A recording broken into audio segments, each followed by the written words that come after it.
everybody, you're listening to, and if you're joining us on our live stream, you're potentially watching the Comic Book Bears podcast.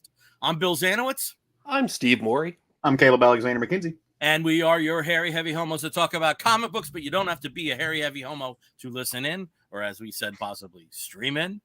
And this episode's a little bit different. We haven't been with you for a few weeks. A lot of stuff has happened. Some of it pretty sad. Some of it just busy. Some of it just ugh. So we're here with you tonight. And because we are all getting caught up with life, what we're going to be doing tonight, instead of doing the Comic Book Bears podcast, we're going to be doing the Book Bears podcast. So I have always maintained that comic book fans are some of the most well-read people you will ever encounter in your life. And I don't think that can be disputed. True. And books ain't the only things we read, folks. So we're going to be going through some books that we, whether they are real life or prose, stuff that we're enjoying right now. I have one book that I completed and the other that I'm in the midst of completing. Those are the two that I'm going to be talking about. I'm not exactly sure what the other two gentlemen, what the context will be for them, but we just wanted to provide to you that, we do. Oh, I just knocked my thing off. There we go. We do read stuff other than comics, and we're going to be talking about some of that stuff, and not just the stuff that we are reading currently, but we're also going to be going through some books that have had a big impact on us over time. So we haven't done an episode like this in the past. We did do an episode like maybe a few weeks into the pandemic, if I'm right, Steve, about it was books about 2020 comic books. Yeah. Yep. And Caleb did not participate in that one, so one of his choices kind of aligns with that, and I'm glad that he's able to get that in. So we'll be going forward with this. So welcome to the Book Bears podcast. Possibly the only time this will be the Book Bears podcast. So, it's a very special episode. Yeah, it is. It's a very special episode. I'm super excited about this, but we had a comment that just popped up and stuff, and he says books without pictures, next comics without words. We should absolutely do a silent comics episode sometime. There are some. There are some amazing Shaolin Cowboy, right? There's some amazing wordless comics out there. Yeah. Well, thanks. That comment came to us from Vernon Williams. My enthusiasm for that. Bill is less excited than I am. I go to the far side. I go I want it wordy. Or Marvel, give me said month. Give me Anna Senti. Give me Anna Senti running katana. Yeah, but there's some good material that's along those lines. I don't know if we can do an entire show about that, but I do think that's something we possibly would not be very verbose at some point in the future. Yeah. All right, so I think what we're gonna do is we'll do like our standard Steve Caleb Zanowitz triangle, but when we get to the when we start talking about the books that had an impact on our life, I think I'm going to change it up a little bit. I think I'll go first as the oldest, and then go in descending order. I think that might be a little interesting there. So Steve, why don't we start off with you? Tell us about a book that you're reading. A book that I'm reading. So this is a book that I have read, and I've read several of his books. This past year, I just started. I had heard that he was really great. He came to Winston-Salem last year for the Bookmarks indie book festival that is here every year. That's sponsored by Bookmarks, which is an independent bookstore that's in town. He's apparently fascinating speaker. I unfortunately missed his talk. But you can actually hear it. They do have recordings of it online if you do look for it. But T.J. Klune is known for, mostly queer books. And he is also very positive in terms of the feelings that he wants people to walk away with when they've read his books. He does not like sad gay books. His books are sad, but he also does express, and he wants the reader to walk away with a sense of queer joy as well. So he's written some books for YA readers, especially the Extraordinaries, which I actually do have a copy of the first book here, Extraordinaries, about an ADHD kid who's into superheroes in a world where superheroes exist. And he also has several books about sort of like Werewolf Pack. I believe it's Wolf Song. I think is that. I'll have to look that up. But he's done several amazing books recently, and one of my favorites, and this was I think his last new release. He does have one coming out soon, but this one is Under the Whispering Door, and it's a very interesting book in that almost all the main characters are dead. It is a book about what happens after you die. And in this, the main character, Wallace, is kind of an asshole. He's this, super gay, super professional, fancy schmancy jerk who dies and realizes that his ghost is still sticking around. And he's helped out by May, who is his reaper, essentially, who comes, picks him up, and takes him to a coffee shop run by a gentleman named Hugo. And of course, some of the descriptions early on, you realize Wallace kind of thinks Hugo's a little cute. And in this world that TJ Klune's presented, souls go through sort of a transitionary period where they feel out their history, their lives, their personalities, and just kind of come to accept what's going to happen to them when they move on, when they're ready to move on. People move on at very different times. Sometimes they hang out in these transition areas like Hugo's coffee shop for years. Like Hugo's grandfather is one of the main characters there, and also his dog, Apollo. But also there are some people who don't accept what's happening to them and just cling to the grief, cling to their shame, cling to any part of their lives that they're so disappointed of. And that happens. When that happens, people sort of, become these twisted creatures just, roaming the streets as husks.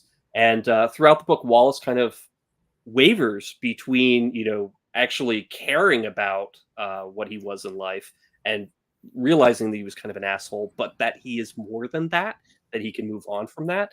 And also with the relationship of those people around him, because again, he has had a life that's devoid of meaningful relationships. And here, now that he's dead, he's actually able to sort of create these connections that he didn't think he ever would, and he never did in life. Very emotionally impactful. There's a lot of tears here. I cried like a little baby. Several major scenes in this. Anytime that there is an animal that's involved and a very sweet pet involved, obviously that's going to impact me very strongly.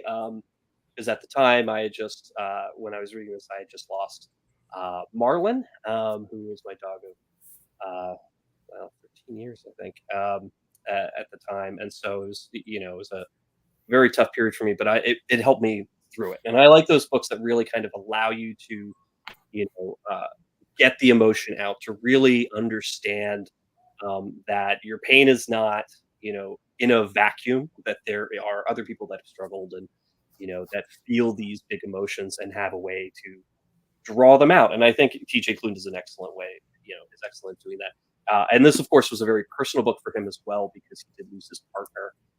And this was, one of the ways that he worked in reading his book. So, Under the Whispering Door, available at finer bookshops everywhere. Support your local bookstore if you can. But it is available, and check it out. And also check out his other stuff too. Don't be scared away by the fact that he is also a YA author. YA books are amazing reads themselves. It's not a genre to shy away from. So, yeah, no, for sure. Mm-hmm. I'm particularly interested in this book. When I read fiction, and I tend to be one of those people who reads more literary fiction, and I love books that have that literary quality, but they also dabble in the fantastical. I forget the name of it off the top of my head, but there's a short story about a man who basically befriends an angel, and they have to talk about life. So there's this kind of magical literary quality that can be done with a book that can be both very timely, very impactful in the world that we live in, but also have a really tight relationship to the fantastical as a metaphor. And I think that that really drives that point home. And in a book like this, I think it's particularly important because I'm curious to get your guys' thoughts on this. I know that as gay men, like we think sometimes, especially maybe gay men of a different generation, they tend to think differently about end of life scenarios and what a legacy is. Especially gay men who didn't have kids, who don't have that sort of family legacy. What does the end of life look like, and what's going to be left behind for the world, and what mark did they make? So it's interesting to hear this kind of literary fantasy story being told that really discusses that. Mm, And I'm yeah. curious to know, without spoiling anything, does it explore like this kind of generational shift that we see, where people who are of a younger generation maybe don't have the same weight or fears about the end of life that maybe some other people in our community do. I mean, Wallace. There is a purpose to Wallace being an older. Like, I mean, I'm not saying like older. I mean, he's in his 50s and 60s, Hmm. and Hugo, who's basically kind of the ferryman, for literal terms, is younger. He's in his late 20s. He's had loss in his life, but he embraces joy, embraces difference, and to him the legacy is everybody that he helps and everybody that he touches, whereas Wallace is like, I've gone through life keeping myself at a distance to as many people as possible. Like, he has an ex-wife that he treated just so coldly for the entire time they were married, and he was shocked that she shows up at his funeral in the beginning of the book, because he's like, well, why? I mean, I treated her like garbage and I don't have any feelings for her. Yeah. There's like a lot of that kind of very interesting personality, but not so much in the way that it really discusses sort of what was happening to the generation that Wallace was a part of when he was growing up, when he was a young adult. That kind of that's not really explored so much, but like the way that he interacts and the way that he understands what it is to be gay is very different from the way that Hugo understands what life Hmm. is as a gay man. And also, and I don't want to spoil too much, but there is, there was a third, you know, uh, third man that's involved in this that has a very, very different outcome that I think is more along the lines of sort of the tragic, queer ending. Um, but yeah, I mean, it's a really uplifting book. I really loved it. It's very cathartic. There are moments where tears were streaming just down my face, and I was trying to read, and I just couldn't because my eyes are so blurry. Really quick, we do have John Westhoff joining us today, throwing up the cowboy hat and devil horns. I am also roaming the street as a husk, says John. Yeah, hopefully not like these in the book, because that would be kind of gross and weird. Um, but yeah, I absolutely recommend this book for I'm making it sound very heavy, and it can be very heavy. And like Hmm. Caleb, if you come at it from that kind of perspective, and I mean that's the thing with prose, is that it is available to people from from any kind of perspective to just kind of put their stamp on it, and in the way that they read it. You could go down deeply into it and just kind of look at the generational differences, the generation that TJ Klune is from versus the generation of the main character and the generation of the other characters that he's writing, and how they interact. It's very, you know, I absolutely love it. I think it's just a great book of his. I have read several of his other books as well, and I think this one is my. But yeah, it's a very different feel from a lot of his other books. Yeah, if I can just interject here, I found Mhm. that really interesting, some of the things that you said, Caleb, because I do think, for people of my generation and certainly the generation before Hmm. um, there was the issue of the accelerated end of life concerns because of AIDS. Yeah. And there is a shift in and I don't want to say even in just in gay literature and LGBT creative works, but there is a sense of um, putting that to the side. That it's not the preoccupation that I think a lot of people had, and I think with that breeds some optimism inherently. So it'd be interesting if I do read a book like this and keeping that in perspective, because it's that's an element I really don't think about too much, but it is a shift. Yeah. I think there's a lot of people that certainly before my age and not of my age were not expecting to live as long as we did, and with that comes a very different world and Possibilities. but also just a very different expectation of what to anticipate from a lifetime Yeah. and Mhm. what a Yeah. lifetime Well, entails. So and especially in a I'd society. be interested because this does sound like an incredibly interesting book, and Mhm.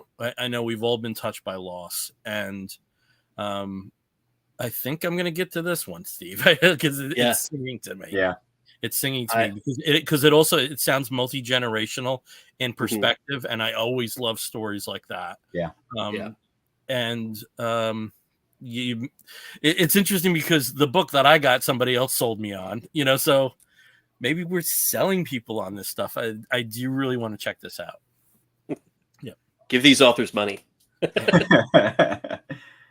Well, I think it's true too, because we live in a society that really is tailored towards make what you can now and amass it and then pass it on to whatever. But as far as the LGBTQ and the queer perspective goes, Bill, I think you hit the nail right on the head. Is that so many of our stories and so many of our experiences and what got out for so long was just queer trauma, and that was Mhm. kind of what defined us. And it now that being gay is by no means is is the path easy. It's not like we still all face struggles and difficulties, right? But it's a little bit more accepted and integrated in society as a whole than it ever has been before, at least in the Western culture in the world that we live in. And so we can explore families and different family functions, like not just adopting kids, but like our chosen family, the brotherhood that we all have, right? We can explore that. There's a TikTok group that is all septuagenarian gay men or octogenarian gay men on TikTok, and they are hilarious, right? And they all live in a group home together, and it's just them making videos and being super queer and gay. Like it's wonderful, and I think that plays into it. But it's so much of this kind of our place in society now lets us tell stories that do not revolve around queer trauma, and I think that's right. important. And I also think with that, there's less othering of ourselves. Right. Yep. There's far less othering of ourselves in all types of media and creative formats, and that can only breed incredibly interesting work, I think. Yeah. Yep. All right. Well, I guess it's my turn. I'm going to take the ball and run with it. So the first book that I want to talk about is a book. I don't know if either one of you have read this, but it should be considered a global and national treasure. I read this book when I was in junior in high school. It is. Well, I mean, it is, to me, it's just as prescient and timely now as it was then, as it was when it was written, right? It's been called one of the best 100 novels of the 20th century, and that is none other than The Invisible Man by Ralph Ellison. I have my copy here right beside me, a little bit of a different cover. I love the cover that's on here. Here's why this book is cool if you've never read it. Number one, it plays into the fact that I'm terrible with names, because your main protagonist does not have a name, right? So I don't have to remember his name. That's great. But it gives him this kind of everyman quality. But there are certain things about which is a literary tool, right? If you don't name a character, it gives it this it obfuscates it, but makes it malleable, and we can do whatever we want to as readers, right? But there's something specific about this particular man and the life that he leads and the environment that he's raised in and the environment that he is dropped into later that could not be every man, right? It's specific to being something of an African American man in the 60s during this movement that deal, or 70s even, that deal with this kind of global burgeoning Afrocentric movement and the pushback against the Red Scare and communism. The book deals with a lot. So the plot starts off, and the whole book goes through this individual's life. this young man is raised in a small southern town, in the late 1950s, early 1960s. He doesn't have a lot of prospects, or at least he doesn't think. But he's given an opportunity to go to a historically black college, an all-black college, and he gets a scholarship. In order to get this scholarship, though, he is forced to fight naked, basically, in a no-holds-barred match for all of these just white people. Right, they take all of these young African American men and they make them fight. I mean, if you've seen Django, then that's kind of what this is, just a blood sport, where they degrade these boys, these men. But he wins, right? He gets a scholarship out of it and goes and does very well. He thrives in the collegiate atmosphere. He learns to love learning, he sees the bridges that it's building him. When one day, because he's a good student, he's given special favors, and he is allowed to be the chauffeur for a uber rich white benefactor of the college. This wealthy white man who gives a lot of money to this all black college, and the wealthy white man is curious, and so he has him take him around, and they go into the wrong side of the tracks. The man sees some things and hears some things that just really set him off, and he needs a drink, right? So this is during Prohibition. They have to go somewhere where they can get a drink, and a brawl ensues, and people are hit. Leads him to getting kicked out of this college. Well, with very few prospects, he pulls some strings and asks the person who leads the college, is there anything? And the guy's like, you know what? Go up to New York. I know somebody. He'll be waiting on you. He'll find you a job. You do some work. Maybe you'll come back here and get back in school. There's no intention of putting this young man back in that college, by the way. It's all just to get him out of his hair. Well, he goes to New York, and he lands in New York penniless, with very little prospects, and starts to just kind of make his way. And as he's making his way through the city, and he's walking and he's viewing things, and he sees this whole other world that is so, New York, no matter, I forget off the top of my head what borough, I don't know if it's Manhattan or what, that he lands in, is unlike the South, the rural South in Georgia, I think it was, that he was from. And he's taking this all in, and he sees people who own their own businesses, and he starts looking at this world, and there are black people who are invested in their community. And he starts to develop these ideas as he's walking. Inevitably, he finds a place to live. He's given, a very cheap rate by somebody who's a very nice older lady who just needs some help. And he's going about life trying to scrape together pennies and stuff, when he stumbles upon this couple getting evicted. It's this older African-American couple, and they are being pushed out of their house, and their stuff's piled up on the street. And he steps in and he gives a rousing speech, which attracts the attention of this socialist group. I don't know if you could call them specifically communist, but they are certainly socialists. They are a people's movement. They are a labor movement. They are communistic in the sense that they're not supposed to have a specific leader, and they're for the people and moving.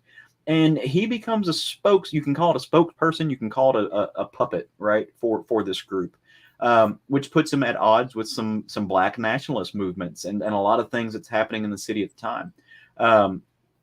I'll stop with the plot there, because he eventually has to reckon with everything, right? His identity and the world beyond what he knows, what society expects of him, but also what these counterculture movements also place on him, and what they also expect on him.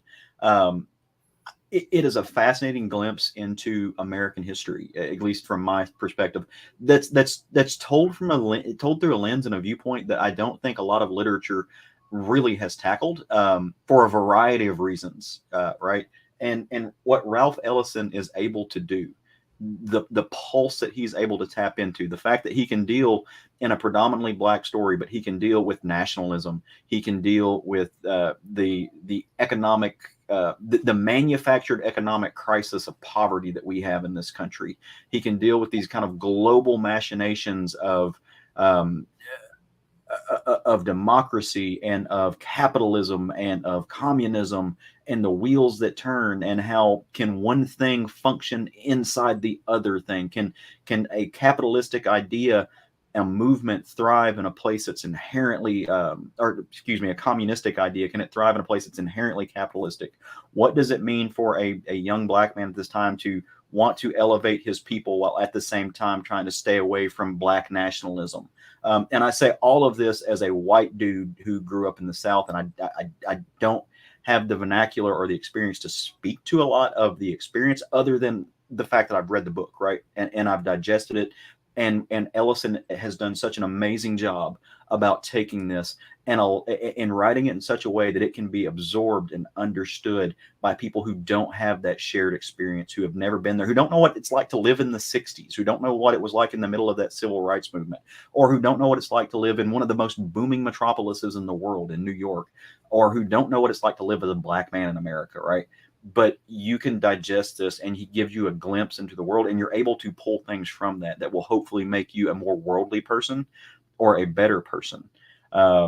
And I think that's a very important book. And I think that's probably why this book has captured the attention and has withstood the test of time.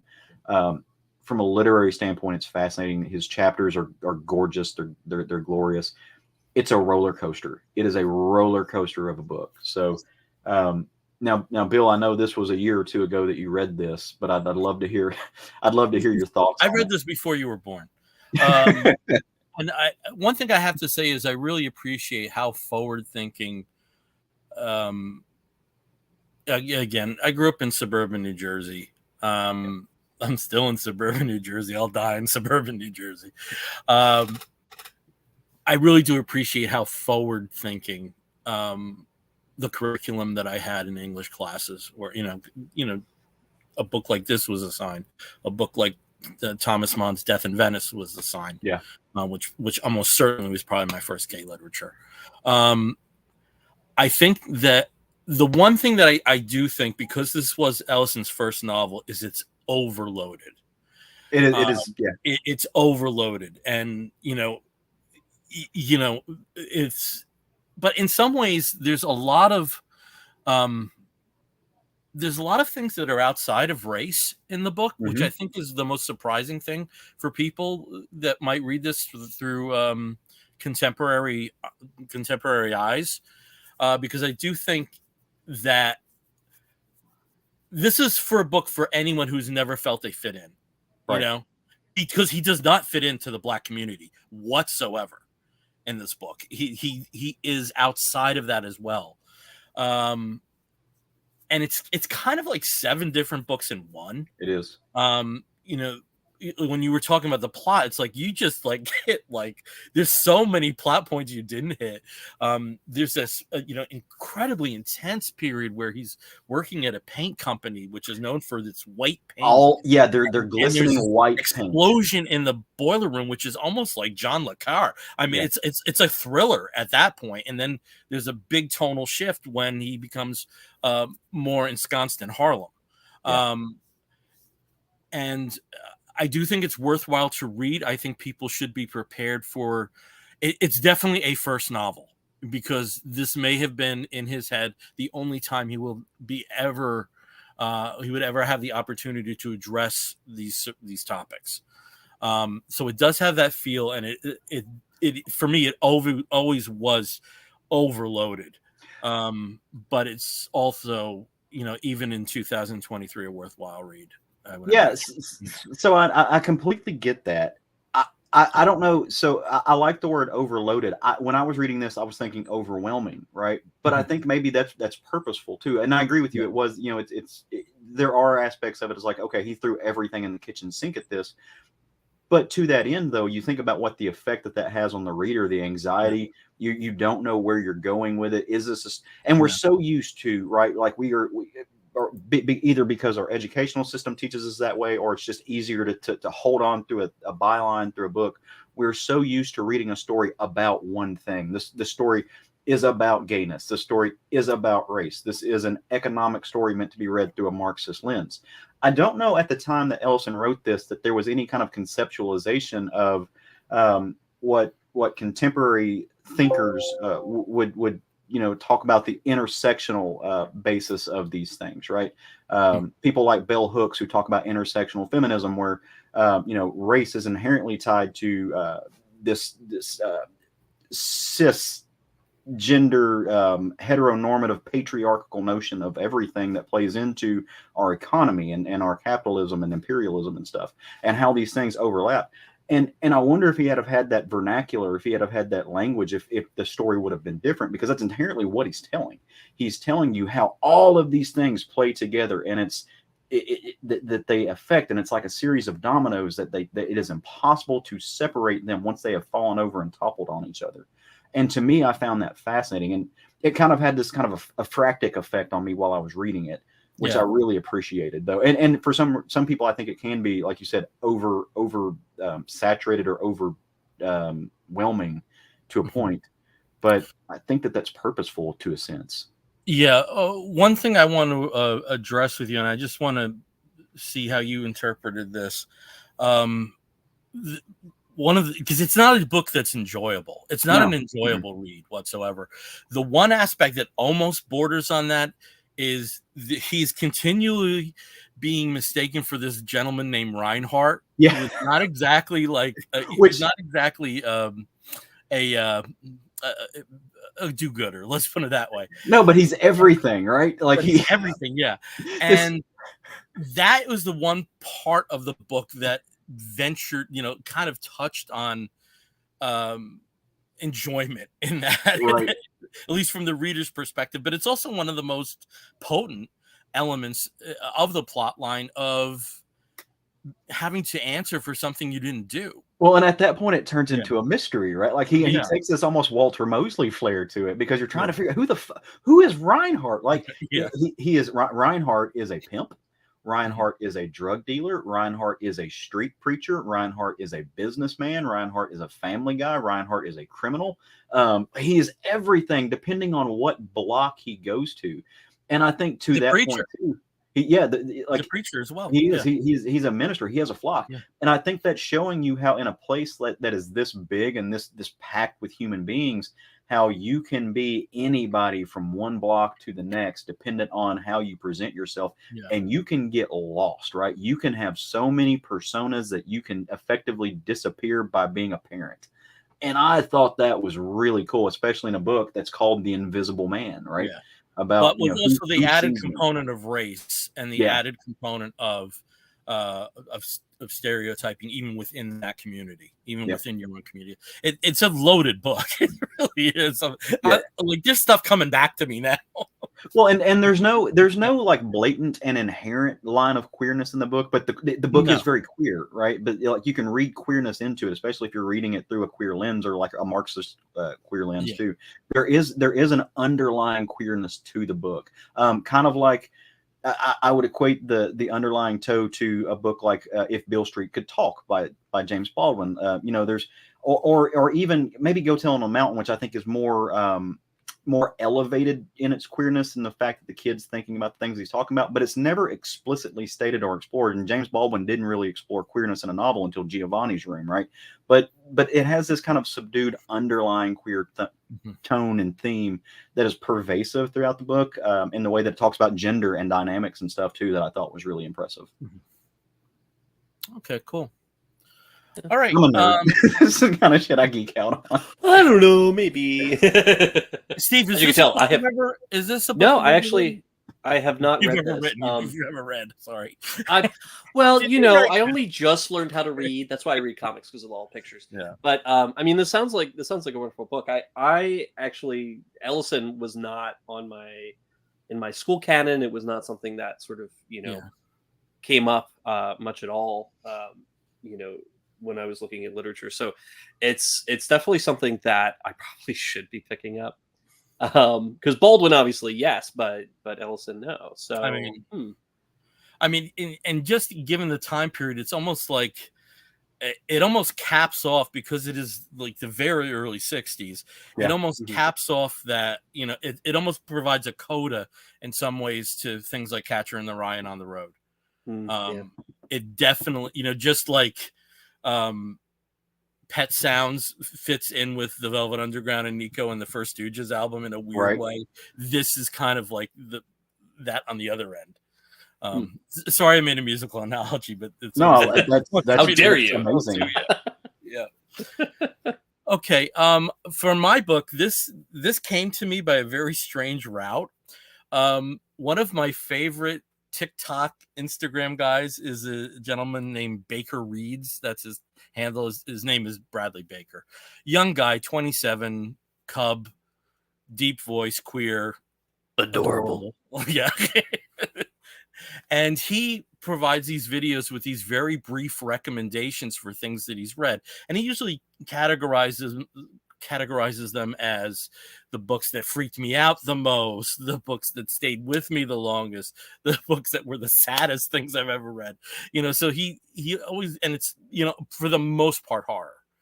Sometimes he does venture into other stuff and commentary. There's a few science fiction recommendations that he has, but it's pretty much horror. And this one book, just because of the way he provided the synopsis of it in two different videos and in two very different ways. If you have the graphics, Steve, I would really appreciate if you could put this up. This name of this book is Helpmeet by a Canadian author named Nabin Ruthnam. Sorry about that. He also writes, this is in the horror, particularly body horror genre. He also writes thrillers under the name of Nathan Ripley. He's a McGill guy, McGill graduate, Steve. So you got that. He's also a guitarist in a prog rock band. So I'm fascinated, and I don't think he's over 40. So that I find that really fascinating. So anyway, the term helpmeet is an antiquated term for spouse, and it would have been one of the terms that was used in the year 1900 when this book takes place. So it's set initially in New York City, and Louise and Edward Wilk are a prominent couple, or I should say a formerly prominent couple. Edward was a physician, and he was a philanderer. He was often in the brothels. Louise, who was his former nurse, became his wife, was a long-suffering partner in this. And over time, through sickness and other bad financial dealings, their position in society is dwindled a bit. And at this point, Edward gets very, very sick. And initially it's thought to be syphilis because of his activity. And then it turns out, no, none of those treatments are working. It can't be syphilis.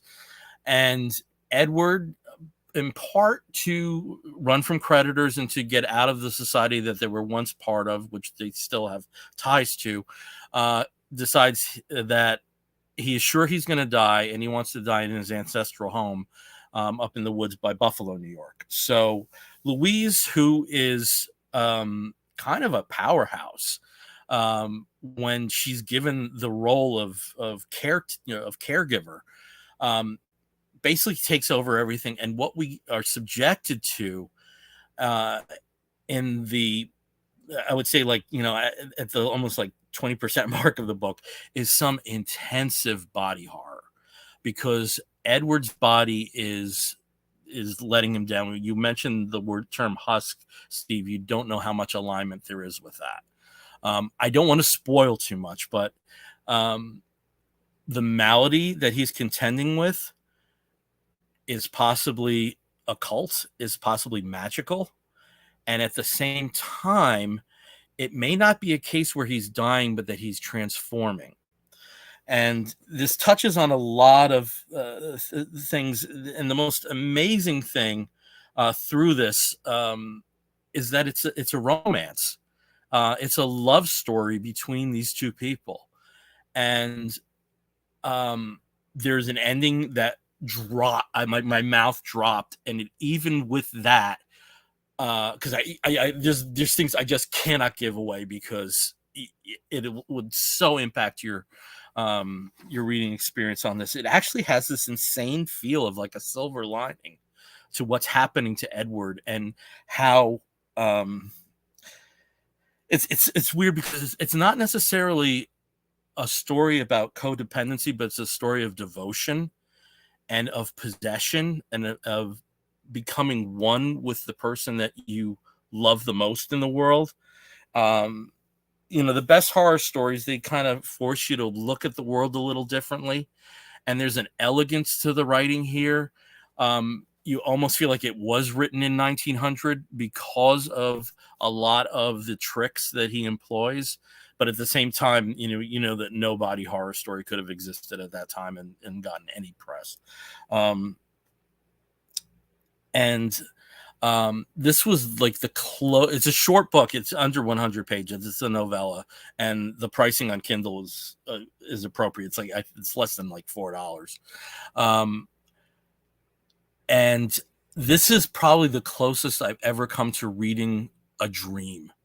It has this atmospheric, and I said again, elegance. There's an elegance to this story, which is also surprising because it does involve, truly horrific circumstances. And I never would have read a book like this if not for a cute cub saying it was cool. So that's how things happen sometimes. So I heartily recommend this. Make sure you have the lights on, and make sure that maybe make sure it's a night that your other half is home, because there's some really stunning, gross stuff that's his body literally falls apart, and it's disgusting. But through it all, there's this beauty to it in the end. And I've never read a book like this, and I never thought I would enjoy a book like this, but I came away with such a positive feel for this, and I do sincerely recommend this book to other people. Cool. So I've never read this, but the way you talk about it reminds me a little bit of, have you ever read the story The Yellow Wallpaper by Charlotte Gilman? No. Why does that sound familiar? That sounds so familiar. Basically, the story is there's a woman who is basically bedridden. She's trapped in the home that her husband bought for her. We don't know what she's ill of, if she's ill of anything, but she's trapped there. And so as she's walking, there's a very Faulkner-esque moment where she's just watching the world outside of her window, people coming and going, but she can't go be a part of it. And so she starts to just like notice the yellow wallpaper and the designs in it. Mm-hmm. And she starts to like imagine that she's trapped behind it, and then she is trapped behind it, and she's immersed and becomes part of the landscape of the wallpaper, and and she's fighting against it, and then so it's not body horror as much as like Bill said when you said it was like reading a dream. It's that very ethereal thing to where reality blends into, and it's all fiction, right? So you're reading it and you're like, I can't tell, what the reality of the fiction is and what the fantasy of the fiction is and how it blends together. But she's slowly going insane because she's trapped in this room. And so as you're speaking of it, that's what it reminded me of. And if you haven't read that, it's a wonderful horror story. Yeah. Like Steve, it's ringing a bell. So I don't know if it was an influence on another work or possibly a song. Could have been. You could have been. Yeah. It's because if you like the story that you just told, and it's a short story, it's like a very quick read, so you can knock it out in no time. It's literally it's not even a novella, like it's, I don't think 20 pages long. It's good. Yeah, check it out because I think you dig it. But that's what it reminded me of when you were talking about it. I need to check this out. Okay. Yeah, I mean, it's been a while since I've read true horror. It's been ages since I've read a horror book. Yeah. I mean, like even the horror, even some of the last horror that I've read is not really necessarily, horror. I mean, like My Best Friend's Exorcism. There's a lot of humor and tongue in cheek and, parody as sort of like part of a book like that. Well, basically anything that Grady Hendrix writes is, steeped in that kind of black humor that I love so much. I think the last horror I read that's actually horror was I reread Clive Barker's story collection.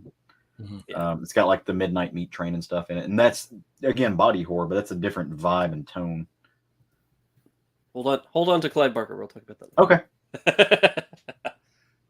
Awesome, but yeah, I will check this out because I have seen the same Book Talker, and it's. I mean, there's so many. There's so many books that the book about the whatever the crow named Shitbird and how the animals the zombie apocalypse. I mean, some of these books I never would be exposed to this stuff ever, and there's a lot of stuff I want to read. because Yeah. of the descriptions. Yeah. Cool. But this was the first one, so There's All a right. pile. It's growing up next to your comic book pile. That's Oh, let's not talk about it. All right, Steve, let's talk about something else that you're reading right now. So, one of the things that Jason and I did when we moved here, after like the first couple of months, is that we went and we joined the local queer book club, and it was actually the inaugural year. They I guess attempted to do it as part of the specifically as part of the local LGBTQ center, but this was actually sponsored by the bookstore. And so it actually was able to get like a little bit bigger of an audience. And we've been going to it for over 5 years now. So it's definitely one of the one of my things that I look forward to every month. We have a once a month meeting with a new book, and absolutely love it. It's just part of our world now, part of our life that we just love. And the last book that we read for September was this book, When Women Were Dragons. And this had some interesting debates in in the club meeting. This book itself, it's set in the 50s for most of it, the 50s and then into the 60s a little bit, in an alternate reality where women en masse, about 650,000 women in the U.S., turned into dragons in 1955. They just turned into dragons. They stopped being women, turned into dragons. Some of them ate their husbands, some of them burned down their houses, and they flew off and just kind of went where they went. Some of them went to the jungle, some of them went into space, some of them went underwater. Like it's just what happened. But very interestingly enough, this is the 50s that gave rise to the Red Scare. Well, I mean the second coming of the Red Scare. Like this was McCarthyism era, 1950s. And in a situation like that, in a society like that, where hundreds of thousands of women, specifically women, turn into dragons and disappear, the mindset of the society, the mindset of the government, and everybody was just don't think about it. Just forget it. Some of you have lost mothers, sisters, aunts, whatever. Just don't even think about it. It's not important. We just won't talk about it, and maybe it'll go away and never happen again.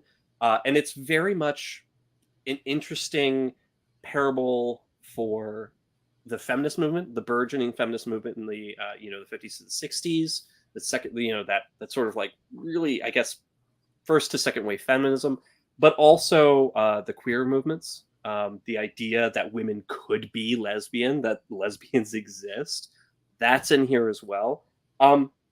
But it is a very, and also like the idea of transitioning and the trans, the idea of transness as well. I think, and we talked about this a little bit with Invisible Man. There's a lot in here. The author, Kelly Barnhill, this is not her first book, but it does kind of read like a first novel in that there's a lot. So there's a lot of confluence. There's, yes, there's intersectionality, but sometimes I think there's a little bit too much. And so in certain cases, the metaphor kind of gets squishy and kind of gets lost. If you take it from like a queer lens, if you're reading this through a queer lens, it is very much a great, a great metaphor for the lesbian experience. One of invisibility, one where your emotions are so oppressed, your self is so oppressed that it's shunted away as part of society in a different way, and may express itself explosively, as in you become a dragon and breathe fire and have big claws and wings and all sorts of stuff. But there's also a quietness about this book, and I think a lot of that comes from the way that she writes her protagonist, who starts the book as a little girl. She narrates through the entire novel from a place in the future. But she sees her aunt, who's this strong lesbian woman who just up and abandons her daughter, her baby daughter, to become a dragon. And the daughter is then raised as her sister. Her parents are absolutely like, this is your sister. She's always been your sister. There's never an aunt. I never had, there's no other family. This is the way it's been because And her mother, of course, long suffering but strongly feminine. There's also another idea of like, hereditary magic and heritage and a through line of family and the strength of women kind of holding everything together. Um, just kind of still tries to create this normal life for her daughter and her niece, in a world where women can just become dragons. And men obviously do not like that, but also other women are terrified of that happening to themselves because it's so strong. Um, there was a lot of opinions about this book, and I think it's definitely popular. It's definitely in a lot of top 20 lists right now. I would recommend it, but it depends on how you want to read it. If you want to look at it as pure entertainment, go ahead. It's a fun read. There's a lot of really interesting parts to it. It's a lot of interesting, somewhat funny things do happen, as well as that kind of like, frustration that comes from seeing the position of women in the 50s and the 60s where they're being silenced, and then, of course, breaking free from that. Also, it's got a lot of dragons, like doing things that dragons normally don't do. Um, but also, if you're looking at it from as a feminist work, as sort of like a social, a harsh social critique, there are some criticisms there, and that doesn't really succeed in everything that it tries. But again, it's up to the reader how they want to approach it. So, When Women Were Dragons. I don't know if anybody has read this book or if it's been recommended to No. you, but it is interesting. It was fun. It was an enjoyable read. There are some really tearful moments in here, and of course, I'm Mr. Cathartic, so I love crying a lot when I read books. And there's a bunch of really great moments, but there's also some laugh out freaking loud moments that I was not expecting in this book, and I think those are some of my favorites. In the like, I was not expecting to laugh, but then here you go. Here's something ridiculous. I want to know what was going through Bill's head when you were talking about women turning into dragons, because Lucille Ball sprouted wings in my brain and just went. Yeah, that's what happened, and that's why I was laughing, because I saw like Lucy going after Desi, like just. See, I had a different perspective. Like my head went to a movie like Far From Home. Was that not Far From Home? What's it called? Far From Heaven with Far From Heaven. Yeah, with Juliet. Is it Juliet Lewis? Was in that? Julianne Moore. Yeah. And that type of 50s mentality, or like, I think more recently, Carol. Okay. Yep. Yeah, where it was like that type of housewife. Yeah. that turned into it. So I imagine it's more along the lines of that. That's where my head kind of went. That's exactly what it is, but it could be anything. Like all sorts of women change, and also some drag queens change. So there's some talk about that where it's like, a men's only club, 3 women, 3 drag queens, female impersonators are performing. They have number finishes, they step out of their skins, the wigs fall off, and they become dragons and fly away. And to thunderous applause from all the men in the audience. So it's like, it's very there's some moments in this where you're sort of like, wow, is this is this the metaphor for transness, or is it just anybody who feels any kind of female power or energy flowing through them? Like, if they, but it's a little bit more complicated than that. I think that's where, you kind of have to work your way through the narration, and that's kind of where there's some frustration. Okay, because the narrator is the only question I have is just from something that you alluded to right at the beginning. Does this story look back at this story, or is it told contemporaneously? It's a little of both. So there's, the narrator, of course, starts her story in the future, but she is the young girl who is experiencing all of these things firsthand. Okay. Interspersed throughout, there's also scientific documents that recount, different aspects of the dragoning as it happens, the biology behind it, speculation, etc. We do have a couple more people who've joined us, actually. James Figueredo, I love that premise. A good evening, handsome gents. But also Vernon, also again, drag on queens. Yes, that's exactly it. Dragon queens does happen in this. But yeah, I mean, it's there's a lot to be said for the entertainment value of this. But if you're looking for strict feminist reading, some people, from the feedback that I got, some people were disappointed that it wasn't as cohesive as it could be. Because I think she tried to put so much in here. It's like, yes, you can read it as queerness, you can read it as transness, you can read it as feminine, you can read it as, just a socialist critique of mid-century whatever. Like everything is kind of in this. But where she succeeds, where Kelly Barnhill really kind of succeeds, I think, is keeping the interest and keeping the understanding there, and not solving all the mysteries. So, all right, cool. Yeah. All right, let's go over to Caleb. Caleb, tell us about a book that you have too. Yeah. So number one, I just want to shout out to Joe Mixon from the Cincinnati Bengals for just rocking me, putting me back on top of my fantasy league. So thank you for that.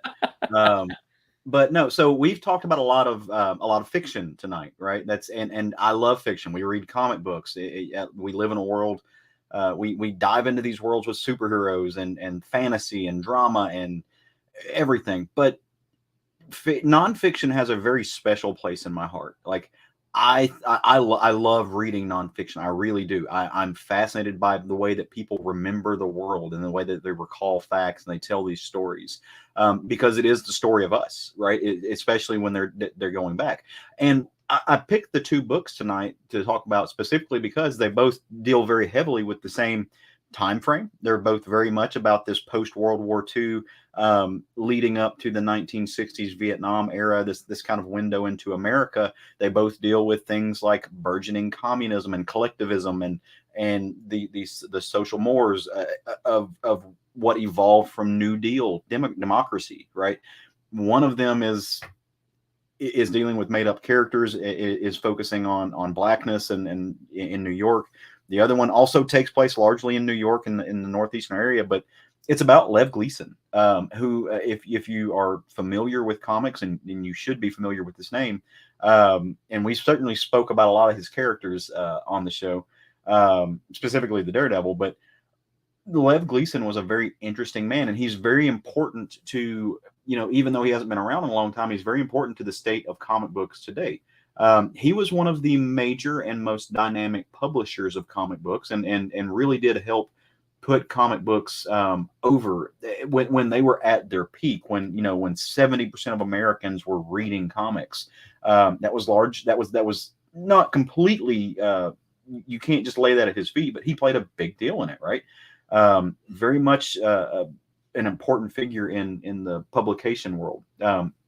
Famously was brought a character and given the chance to publish it, but he did not think it would sell because he didn't think anybody would be interested in reading about this reporter who could, leap tall buildings and was faster than a speeding bullet and went by the name of Clark Kent. So he passed up the opportunity to publish that, which history shows may have been a mistake. But also it could have, history, had he taken it, it may not have been what it was. So who knows? But we're not talking about comic books tonight, right? Like, this is a window into the comics publishing world at the time. And I think it's fascinating from that aspect. But here's why I loved this book too. This is not necessarily a story about a guy who created comics, a guy who dealt with superheroes, a guy who wrote crime comics, right? This is a story about the protection of the First Amendment in the United States.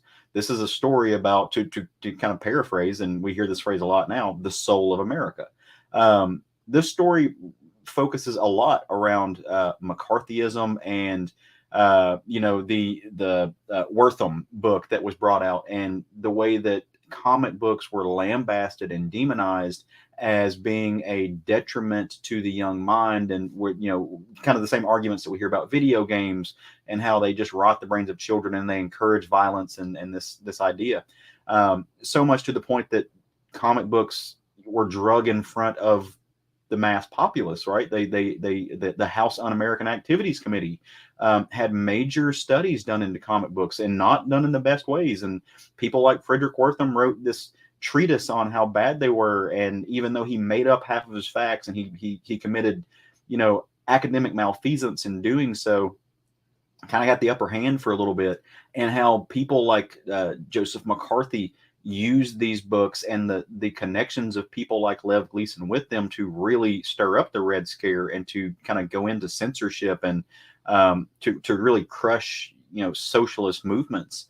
That's what this book is about. It starts off, Lev Gleason was a veteran. He fought in World War II. He fought World War. No, he fought in World War II. Did he go back into World War II? I can't remember. So I know he was in one. He actually did go back later on to serve in some capacity after World War One, but I don't remember if it was World War Two. I'd have to go back and check with that because there's a whole big thing where he was married and he was publishing in comics. And after I think it was World War Two because it was after we got back into it. He actually reenlists and has to go move and stuff and get back into the game. And he does so in a publishing capacity, right? Like he wasn't on the front lines, but he was a hard worker. He was a dynamic figure, but he had some things that were instilled in him from a very early age that he believed in fairness and freedom. He didn't understand race relations as they were. He was not Jewish, but he had many people in his life that were. He cared about them dearly. He was early on pushing against isolationism in that era. And after the war, whenever he comes back and he starts to publish and he's talking about these things, globally speaking, people started fighting back against fascism, and specifically the Spanish Civil War. Lev became very heavily involved with raising money and sending money to bring those people who had fought against fascism in Spain to get those refugees out and get them a place to live, which had ties to communism. And so those ties get brought out mainly by other publishers, newspaper publishers who didn't like them. They helped bring this stuff into the atmosphere and really just trashed Lev Gleason's name. Lev Gleason was a very potent speaker, but once he became persona non grata, it really took the wind out of his sails. It crushed him, and this man was very self-motivated, had a high esteem of himself, and rightly so, right? But so there's this one example where, and Bill, you're going to have to help me out with this because I'm again terrible with names. The publisher of EC Comics, the man who made EC the horror, his father passed on. William Gaines, yeah. So they're in the second kind of round of comics being brought in front of the House Un-American Activities Committee and lambasted by the government. They brought William Gaines up to talk about censorship, and William Gaines put his foot in his mouth, saying, "Hey, I'm the one who decides when it's enough. Here's why this little blood trickling down over here, that's not bad. If it had been this other thing, which I could totally do anyway, that would be inappropriate. And I'm the one who draws the line." Lev Gleason got so infuriated that they ignored his request to be the one to testify, that he just essentially bowed out. And by the time the era was over and they gotten past it, he couldn't sell comics anymore. He couldn't raise money the way they used to, and he disappeared. And the fun thing about it is no one knew where he went until people put some things together. And his nephew Brett Dokken actually wrote this book. Brett is a lawyer. He went to Harvard. Was not particularly interested in comic books, but he had read a few of them, and he knew through family history that his uncle was a publisher and was very big. His uncle was Lev Gleason. And he would hear his story. So he had to go after the fact and start putting these puzzle pieces together and start to flesh out this story based on word of mouth and go hunt down these people and go to the National Archives and really flesh out these things and get documents from the FBI on the Freedom of Information Act. Lev Gleason had a stack this big of files from the FBI. They were watching him, right? Like they had a huge file on him and letters from Eisenhower himself about who Lev Gleason was. It's insane. And I love this because, again, it shows an insight into America and some of the same reciprocal problems that we're still having today and some of the same arguments and pushbacks and censorship that still involve comics. And to me, it really illustrates and drives home the point about how comics have been on the front lines of fighting for civil liberties and the First Amendment in this country in a way that very other written mediums have been. And it's less than 100 years old. It is a brand new medium, right? This is something that comic books have not existed the way that prose has existed in entirety, but they've been on the front lines. Comic creators have been fighting for our rights, people like Tom Finland and all of that stuff. So fascinating glimpse into America, fascinating glimpse into the law and into how it affects and the kind of impotency we've had as a country with dealing with these things. Loved it. It was very much a mystery adventure of literary nonfiction. I can't recommend this enough. Yeah. One thing I think that needs to be said is one of the reasons why he was a principal figure in the Fever. What was the hell was the Fever? I forget the name of the government inquiry into comic books.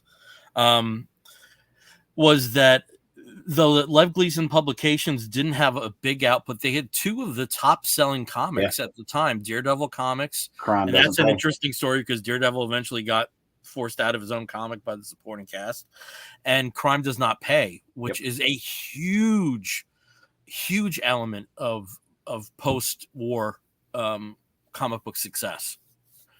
I mean, it was a huge book. Yep. Do they go into Bob Wood?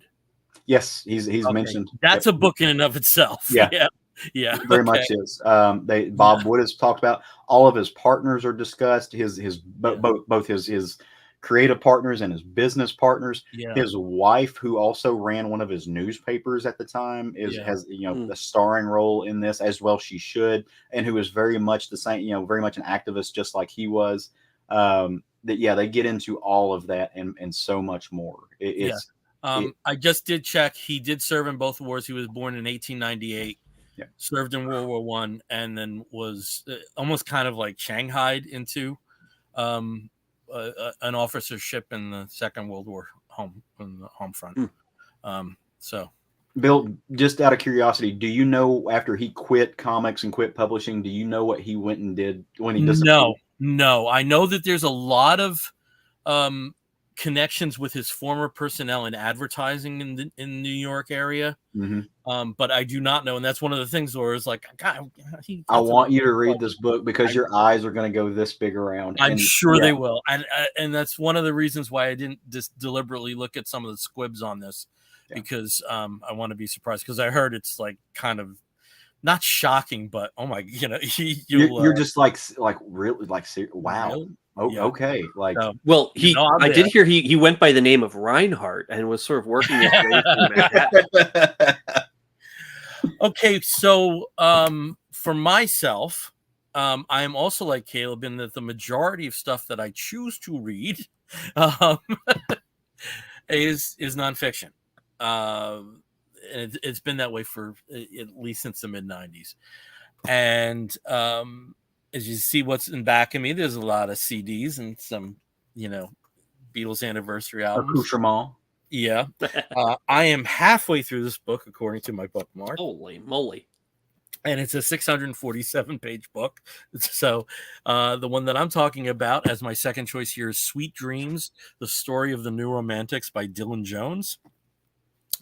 And the New Romantics were a new romantic music. I'm not sure how exactly you want to characterize this. Came out of England in the early 1980s. You'll see there that that's the Blitz Club. And there's some people that you may find familiar if you're a music devotee, including Steve Strange of Visage and Midjour and Billy Curie of Ultravox. And initially as Billy's and then Blitz and Club for Heroes, when extending into the WAG Club, there were a series of clubs in London in very late 79 into the 80s that catered to basically the post-punk crowd. Punk had come and gone unless you were kind of like in that second and third wave of punk, which was kind of cannibalizing on itself with acts like the Cockney Rejects and UK Subs. It wasn't exactly the same as the Pistols or the Clash. So what was this next not generation, but their younger brothers and sisters? What did they have? And the music that was played at this clubs was very often stuff like Kraftwerk, a lot of the German krautrock that was a little more dance oriented. Disco was an element to that as well. Some of the more interesting disco records, like records by Space and stuff that Giorgio Moroder touched. Berlin era Bowie, touch of glam. It didn't really have its own sound until these people that were at these clubs started forming their own bands. And in terms of London's .0, that would be the second mark of Ultravox. That would be Spandau Ballet.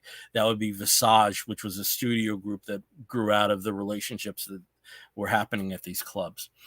And it eventually extended to other areas of the country, like Birmingham, which found the formation of Duran Duran, which were musicians who were very much in the same perspective, that were absolutely affected by punk, but didn't necessarily reject what was happening concurrently or what was happening beforehand, stuff like glam, that they were forming this own movement. This book takes a much more broader perspective of what is the new romantic sound. There were acts that certainly had a social connection to these clubs that I would never consider new romantic music, whether it be Wham or Sade.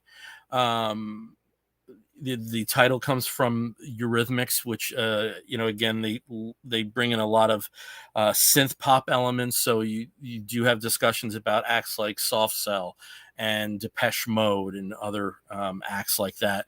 So for me, it paints a much broader scope of what would be considered new romantic than my prejudices provide.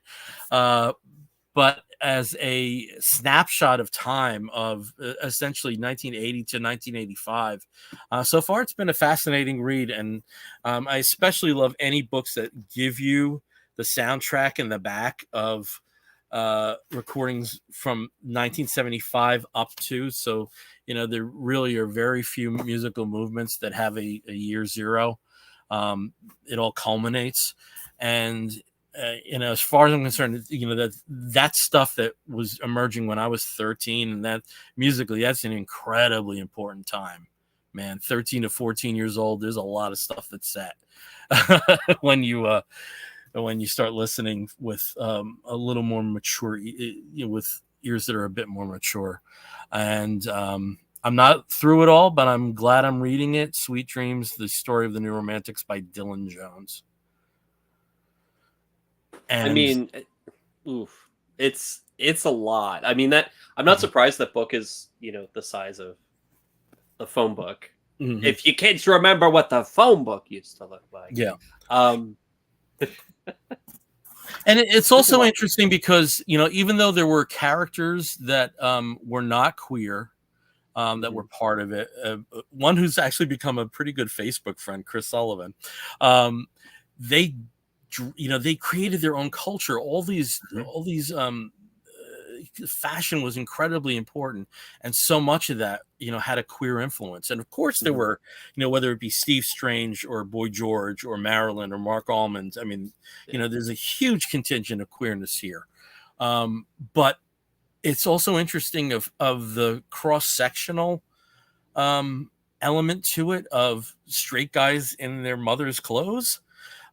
Just because that's where things were headed at this particular snapshot point in time. And it's really been a fascinating read. There's a lot of records I pulled out again because I needed to hear them again because they start describing them. So it's fascinating. I've read a lot of rock bios, right? Like rock, but I've never read a book about a genre. Like I've read about bands. Yeah. So, I mean, I've got a stack full of them, in other rooms for everything from the Beatles and the Grateful Dead to Marilyn Manson to Tommy Lee from just hair metal and stuff like that. I've never read a book about a genre before. That's interesting. That is an interesting concept. Well, you better hang on because I got more for you. Okay. I'm excited about formative books. I'm excited. I've got like 4 more comics related nonfiction books I need to mow through in the next couple months. And then I may take a break and read some musical stuff. I'm excited about it. And also it's very interesting because when you think of acts that remain popular now, like The Killers or Vampire Weekend or a couple of others, there's elements of that sound that are still there. It's not, it hasn't died. And especially, their openness to disco, their openness to funk, particularly, funk eventually has a very big place in what kind of is a second wave. And, groups like Blue Rondo a la Turk and a Latin influence and Then later with Spandau Ballet with Chant Number 1, which has a huge funk influence. They were basically ready to take anything on. There's even arguably heavy metal elements to it, because some of these guitarists were kind of steeped in that, and that just doesn't go away. Right. Andy Taylor of Duran Duran, admittedly is a huge Jimmy Page fan, and it's there. And of all the genres that I would say is where this tired description of a mixing pot, a melting pot. This one kind of claimed the closest to my ears of throwing in what essentially were very disparate elements into something that became its own thing. So, Sweet Dreams. Okay, so I'm not sure. I think I got a little more into this than the other guys. But Steve, I'm going to be putting through the paces. So I just wanted to provide some of the books that really had a big influence on myself growing up that were not comic books. So Steve, I don't know what you have prepared. So interestingly enough, for the audience who's watching this, I've separated some of these books into kind of chunks based on the eras of Bill's life. Young Bill is probably the biggest chunk, because it really kind of goes all the way through what he would have been reading up through the 70s. But then also I have a separate section for music and a separate section for film. So I think I think we could start with Let's start with Young Bill. Let me know. I mean, these aren't. I'm trying. Little Timmy Zanowitz. Let's start with him. Okay. Yeah, trying to keep these in some order, so I might need to jump back and forth. Just let me know. Okay. First of all, the first meta book of all time, the monster at the end of this book, starring lovable Furiel Grover. It's not credited here, but the writer was John Stone, who was the executive producer on Sesame Street, and let me tell you. That gentleman. So, oh boy. But the first meta book I ever encountered, the first book that ever talked to me. So then we go to Encyclopedia Brown, Boy Detective. I know there were some kids that gravitated towards the Hardy Boys. Encyclopedia Brown was my guy. I particularly like Encyclopedia Finds the Clues, because I thought that was the first book in the series, which I think was the fourth one, where the adults started to take him seriously. That he actually knew what he was doing in trying to find these ultimately stupid cases. But I loved Encyclopedia Brown growing up. Judy Blume's books were huge. Some of it is the suburban New Jersey thing. I know, because that's basically the world that she grew up in. Two books that had a huge influence: the narrative of a black family moving into a predominantly white area in Iggy's house, and then Tales of a Fourth Grade Nothing, the first of the Fudge books. Huge impact on me. Love those. Then what do we have next? Scholastic Book Fair for the win. Yeah, I mean, this is kind of like it's taking you back. Okay, Steve, what do you got next? Oh, A Wrinkle in Time. Possibly the first science fiction book I read. Possibly, maybe, a timeless book about that family and the stuff that goes on. Let's go into the next one. That's a little bit out of order, but Rumblefish. Okay, so Splinter of the Mind's Eye. This came out when I was 10, and it's the first sequel to Star Wars that was published apart from comic books.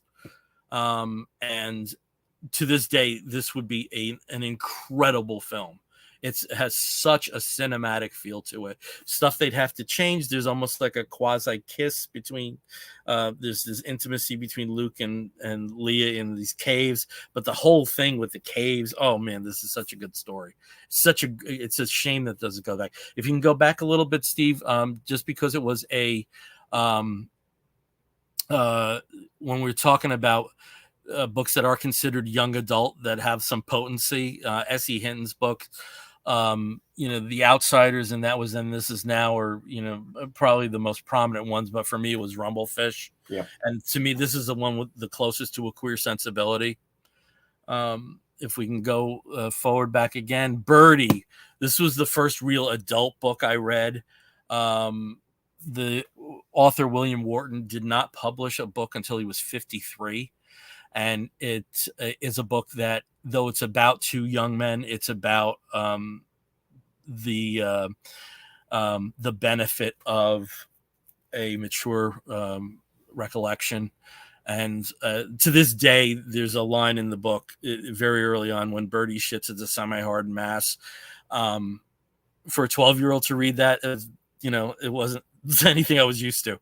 And there's passages in that book that stick with me to this day. It was later made into a movie, and inexplicably moved the war that the two men were involved with from World War I to Vietnam. Inexplicably did that. It's not a comparative experience, but if you can find this book, it's again, I'll go back to what was said before about being dreamlike. This was kind of like that as well because of the allegories to flight.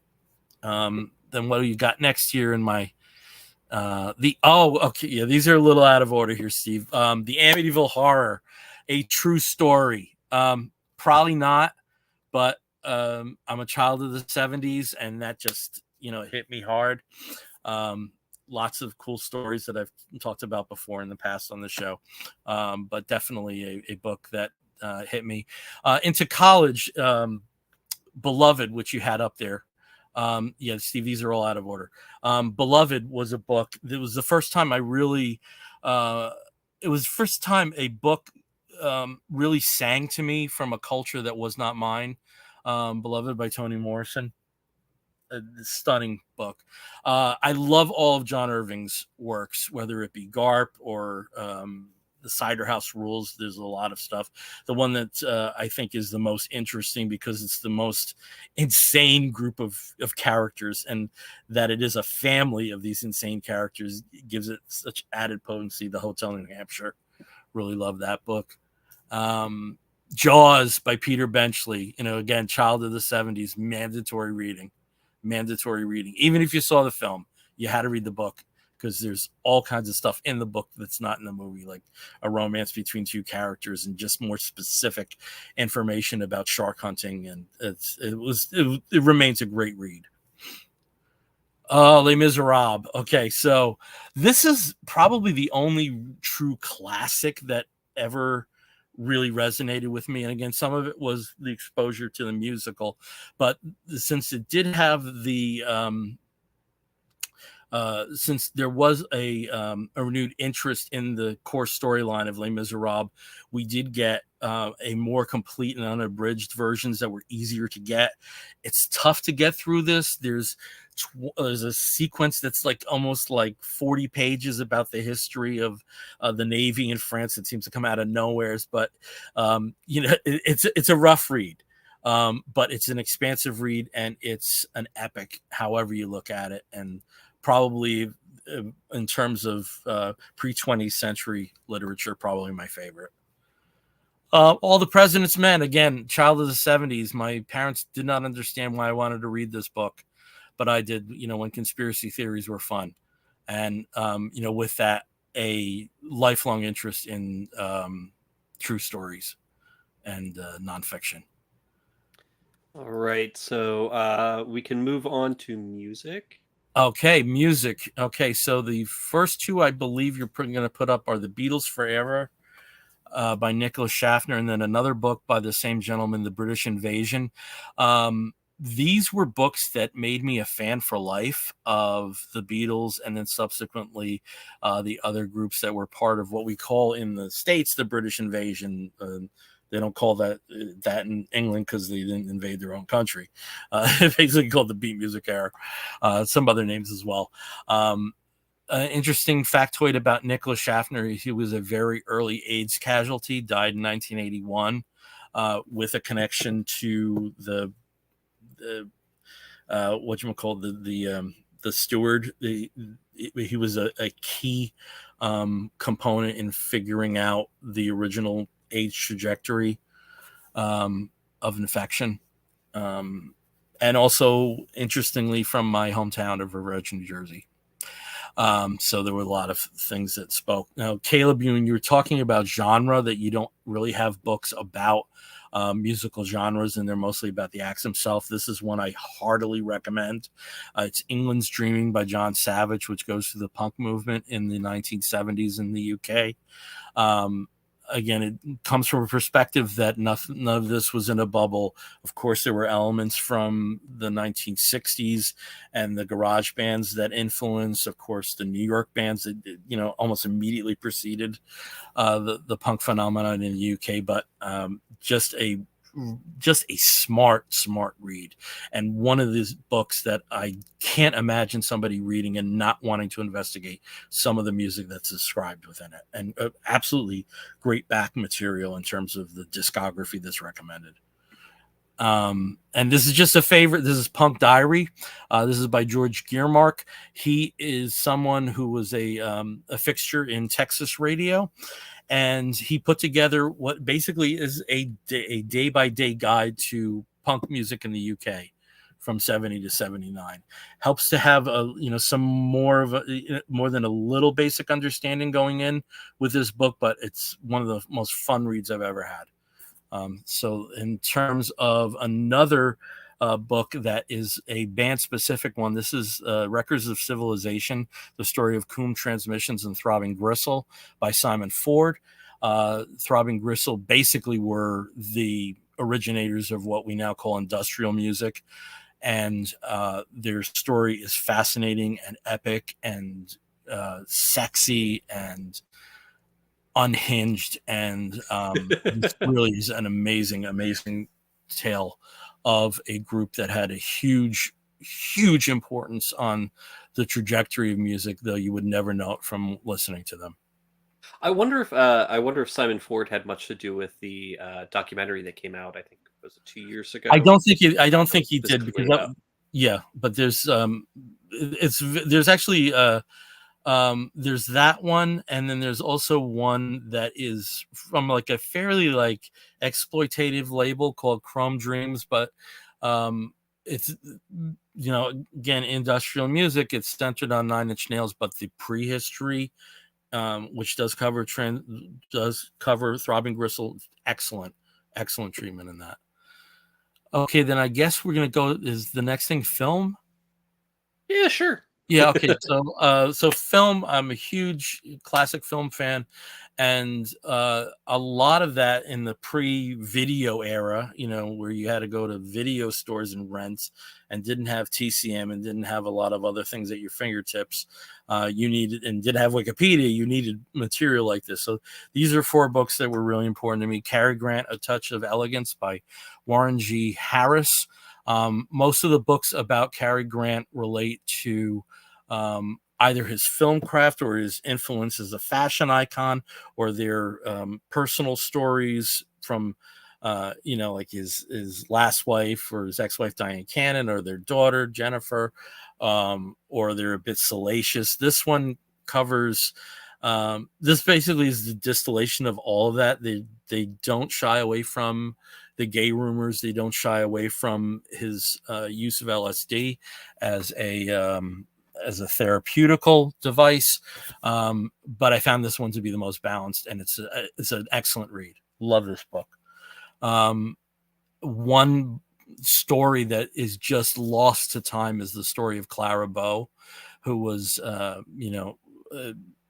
basically was the principal embodiment of the flapper era, and just had some insane stories in her personal life, and how you could just take this book and make it into a wonderful film, Running Wild by David Sten. And then I had a lifelong interest in the films of the Hal Roach Studios, and these are 2 books of their 2 main properties that would need to that I think are excellent. Laurel and Hardy, The Magic Behind the Movies, and prior to Leonard Maltin gaining notoriety through Entertainment Tonight, and as a film critic, he wrote a book about Our Gang, which would be very different today because of what's available at your fingertips. This reads as a labor of love, and The Life and Times, Our Gang, The Life and Times of the Little Rascals, one of the best books on film ever. And then lastly, we're going to go to the murder thing. I guess I'm a murderino without knowing it, and some of these are fiction and some of these are nonfiction. The Alienist by Caleb Carr. This was the last book I would say that really blew me away, where I had to put it down and come back to it and again get back to it just because I had to be in a better place mentally to read it. And this centers around the period in New York City where Teddy Roosevelt was the chief of police, and there is a serial killer, and it's the first time that they employ psychology to try to figure out what will happen next. A wonderful book. There's sequels to this. There was a limited television series on it. It's billed there as an ingenious thriller, and it is. And then James Ellroy, Mark Dark Places. James Ellroy is the writer of works like LA Confidential and White Jazz and The Black Dahlia. And this is the story of the real life murder of his mother and his search for basically what happened, what happened, who was the murderer, and how this affected him. This is a very, very riveting, uncomfortable read, but worthwhile. The next book that you have here, Midnight in the Garden of Good and Evil. Okay. No one's going to confuse this with great literature, but it is one of the most fun reads about a murder you will ever encounter. I hate to say that because someone ended up dead. The film, the reaction to the film I thought was interesting because I think if you do read this book, and again, this is about the denizens of Savannah, Georgia, which has its own magic. Yes. With the film that was directed by Clint Eastwood was not well received, I would say, in a broad sense, but I think some of that is, it all depends when you read Midnight in the Garden of Evil, who you gravitate towards, who you connect with among those cast of characters. If it's Joe Odom, you're not going to love the movie at all. If it's the Lady Chablis, you're going to enjoy the hell out of the movie. There's just something very magical about this book. And I love everything about Midnight in the Garden of Good and Evil, I have to say. It was a bit of an obsession for a time. And then what do you have next, Steve? Then we go to what really is the first Murderino book, as far as I'm concerned. I'm sure there were books about Son of Sam and Helter Skelter about Manson, but this was the one that really put stuff in the framework that of true crime in the form that has it together now.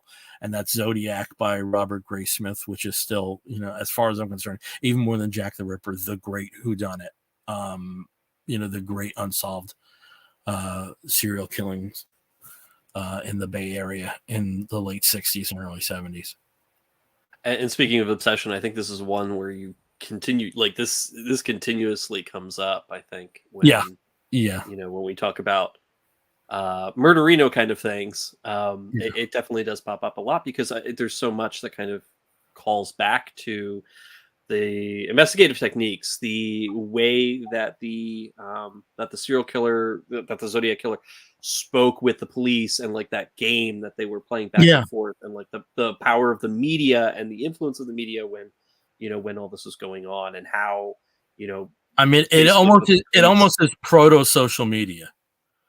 Oh yeah. Yeah, I mean, both the police and the killer were both using, the newspapers as tools, but also as a communication device. Device, yeah. Incredible. So, but yeah. And just an amazing story, and it's an amazing whodunit. But as you can see from the last choices I had there, a lot of stuff that I read is nonfiction at this point in time. You'll also notice that there's not a lot of queer literature there. And I think the reason for that is because at the time where I would start, and of course there was stuff that I was exposed to, whether it be Tales of the City or Giovanni's Room that Caleb mentioned. For me, it really was my interest in theater. So for me, it was the works of Terrence McNally or plays like Bent or The Ritz or, even stuff like Cat on the Hot Tin Roof going back to the 50s or especially this wonderful British play called A Taste of Honey. That was my window into queer issues. So I think that's why there really isn't a lot of queer literature in my canon of favorites. Well, let's put it that way, because it was more theatrical based. That both my personal realization and my exposure to stuff in a somewhat in a connected literary form in terms of playwriting. But that's me. You want to understand me? Read those books. And I love that it starts with Grover. I mean, and it starts with Grover, ends with a Zodiac killer. That's kind of perfect for me.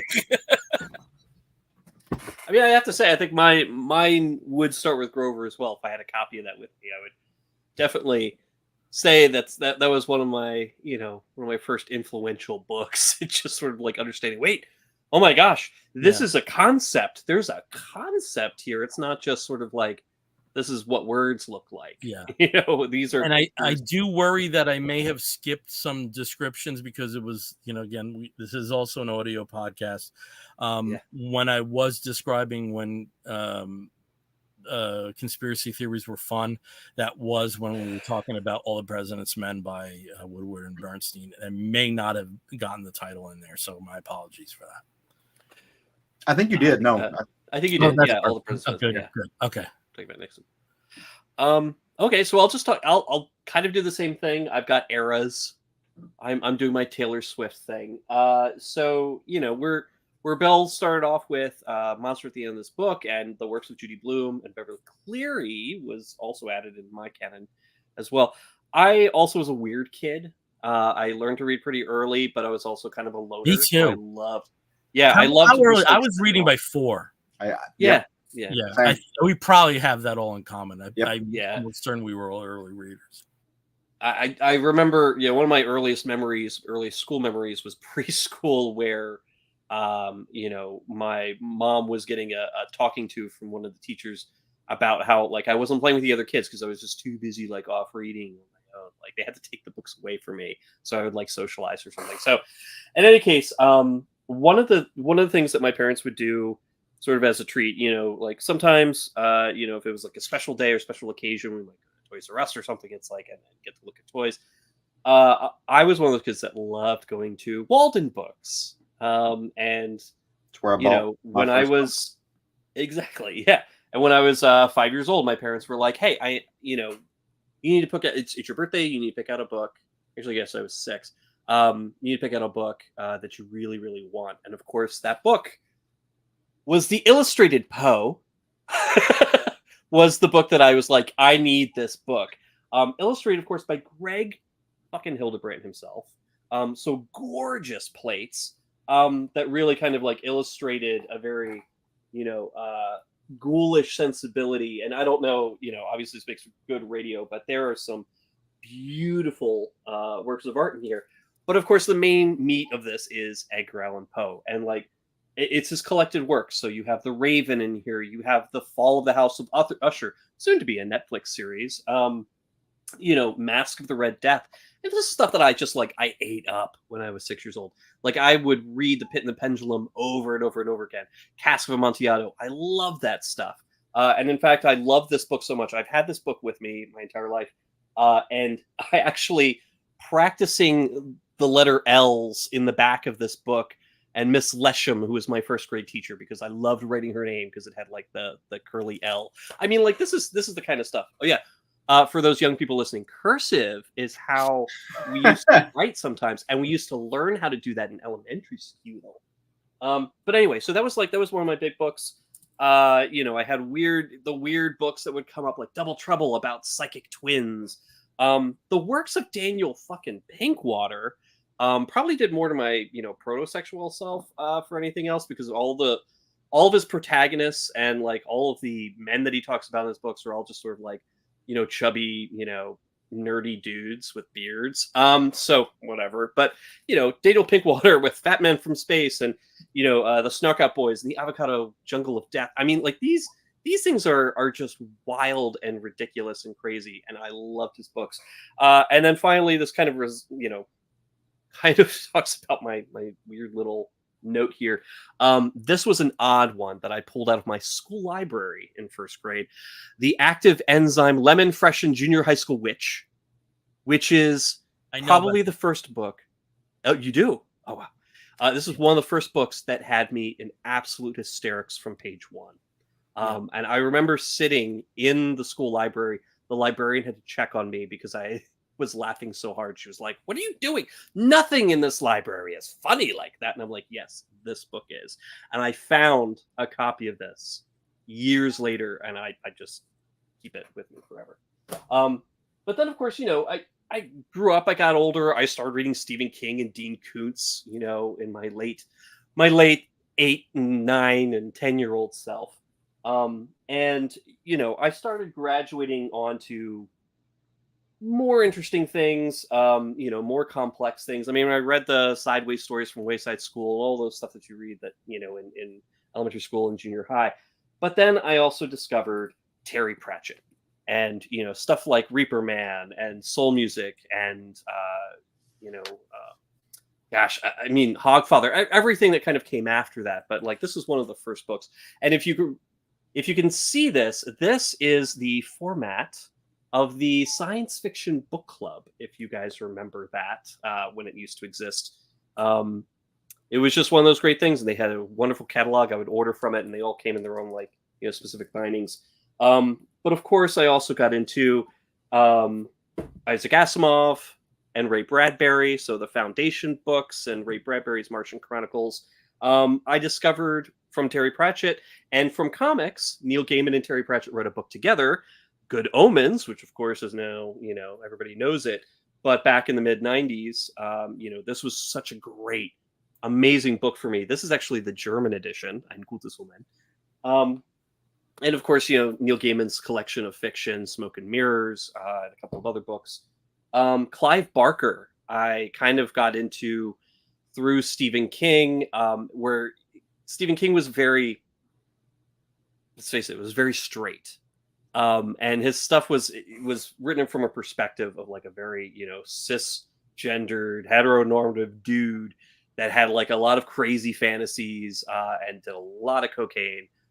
Clive Barker did a lot of cocaine, but also was super gay and super, super into BDSM and like all sorts of very, I guess, dark sexual fantasies.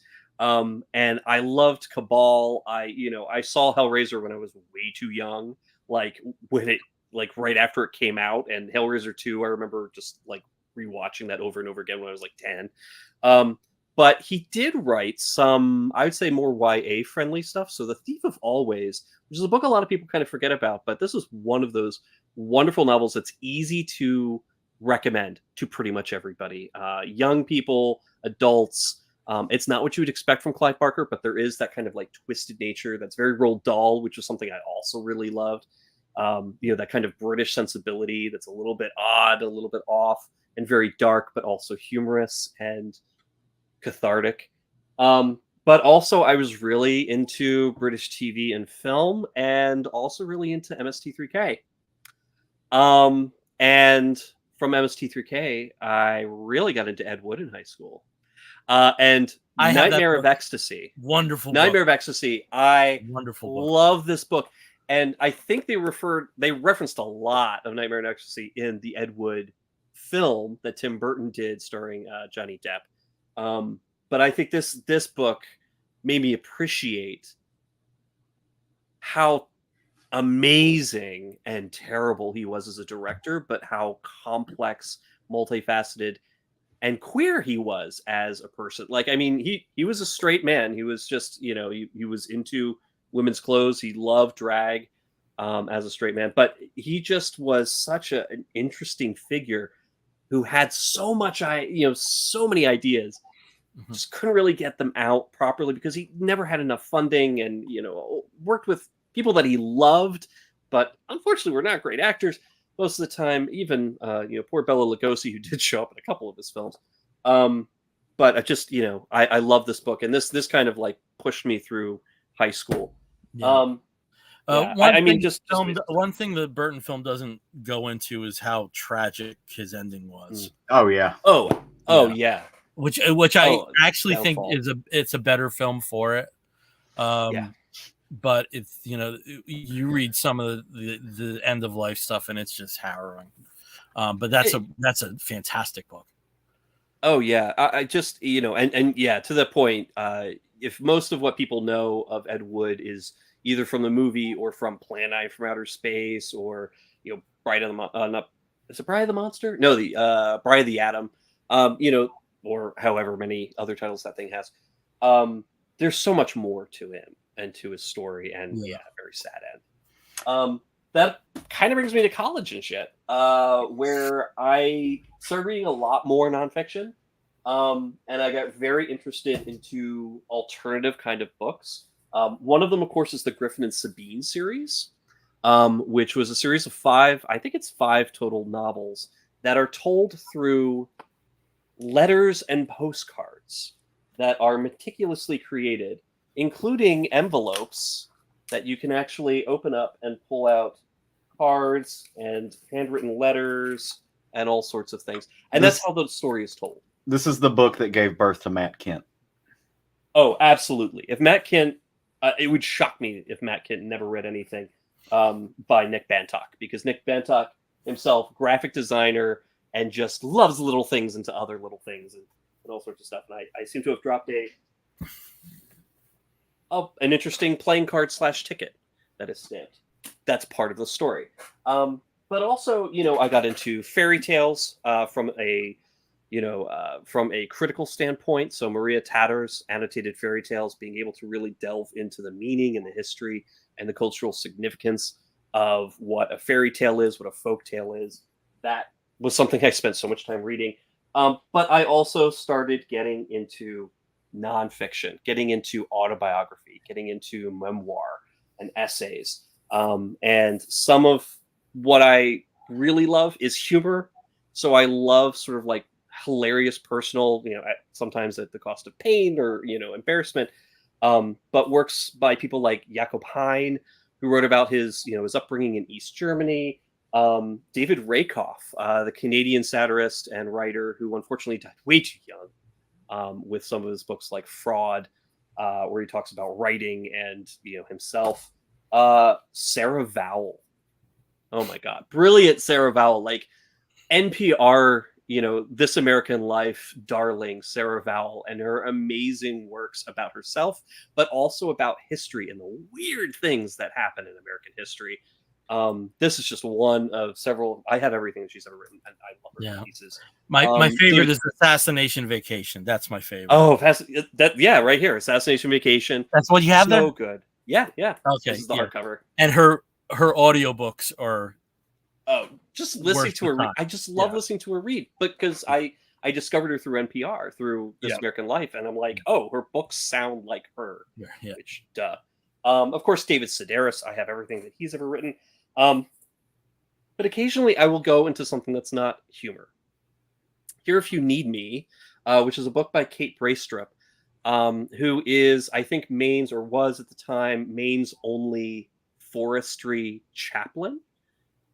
She was part of the forest, the Forest Service up in Maine, and is also a minister, and became a minister after her husband, who was a chaplain, died tragically. And she took over for him. She went to divinity school. She had her crisis of faith and somehow came out the other end like this. And this is a truly heartfelt book that I recommend to a lot of people who are either struggling with questions of faith or just want to, understand how people of faith, can kind of go through their own journeys and their own struggles, and come out stronger for it. You don't have to believe or ascribe to anything that she believes to really love this book. And then also for fiction, I went back again, but this time in reading comics too, I discovered Hero by Perry Moore. Perry Moore, who unfortunately was cut short, his life was cut short way too soon. This book was probably it's fiction, it's queer lit, with a gay, child of a superhero, and it's such a powerful book for what it was. It's one of the first ones, I think, probably where queerness and superhero, in a YA package. I believe this was a YA book when it was published.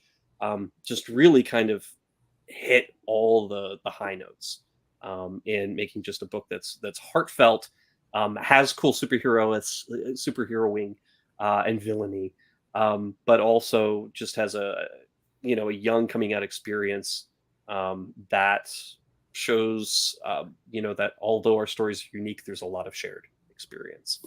But yeah, I mean, these were just all books that I started after college and through college. Like, I really just kind of grew into these genres, and I read a lot of nonfiction, mostly autobiography and memoir, normally. But with the Queer Book Club, the great thing about that is that I'm exposed to that from a queer perspective, but also other prose, romance, and history books. Lots of like When Brooklyn Was Queer, great, or Everybody Passes, or Gender Cowboys. Just a lot of really great, queer works, that otherwise I may not have known about, but get to read on a monthly basis. So, yeah.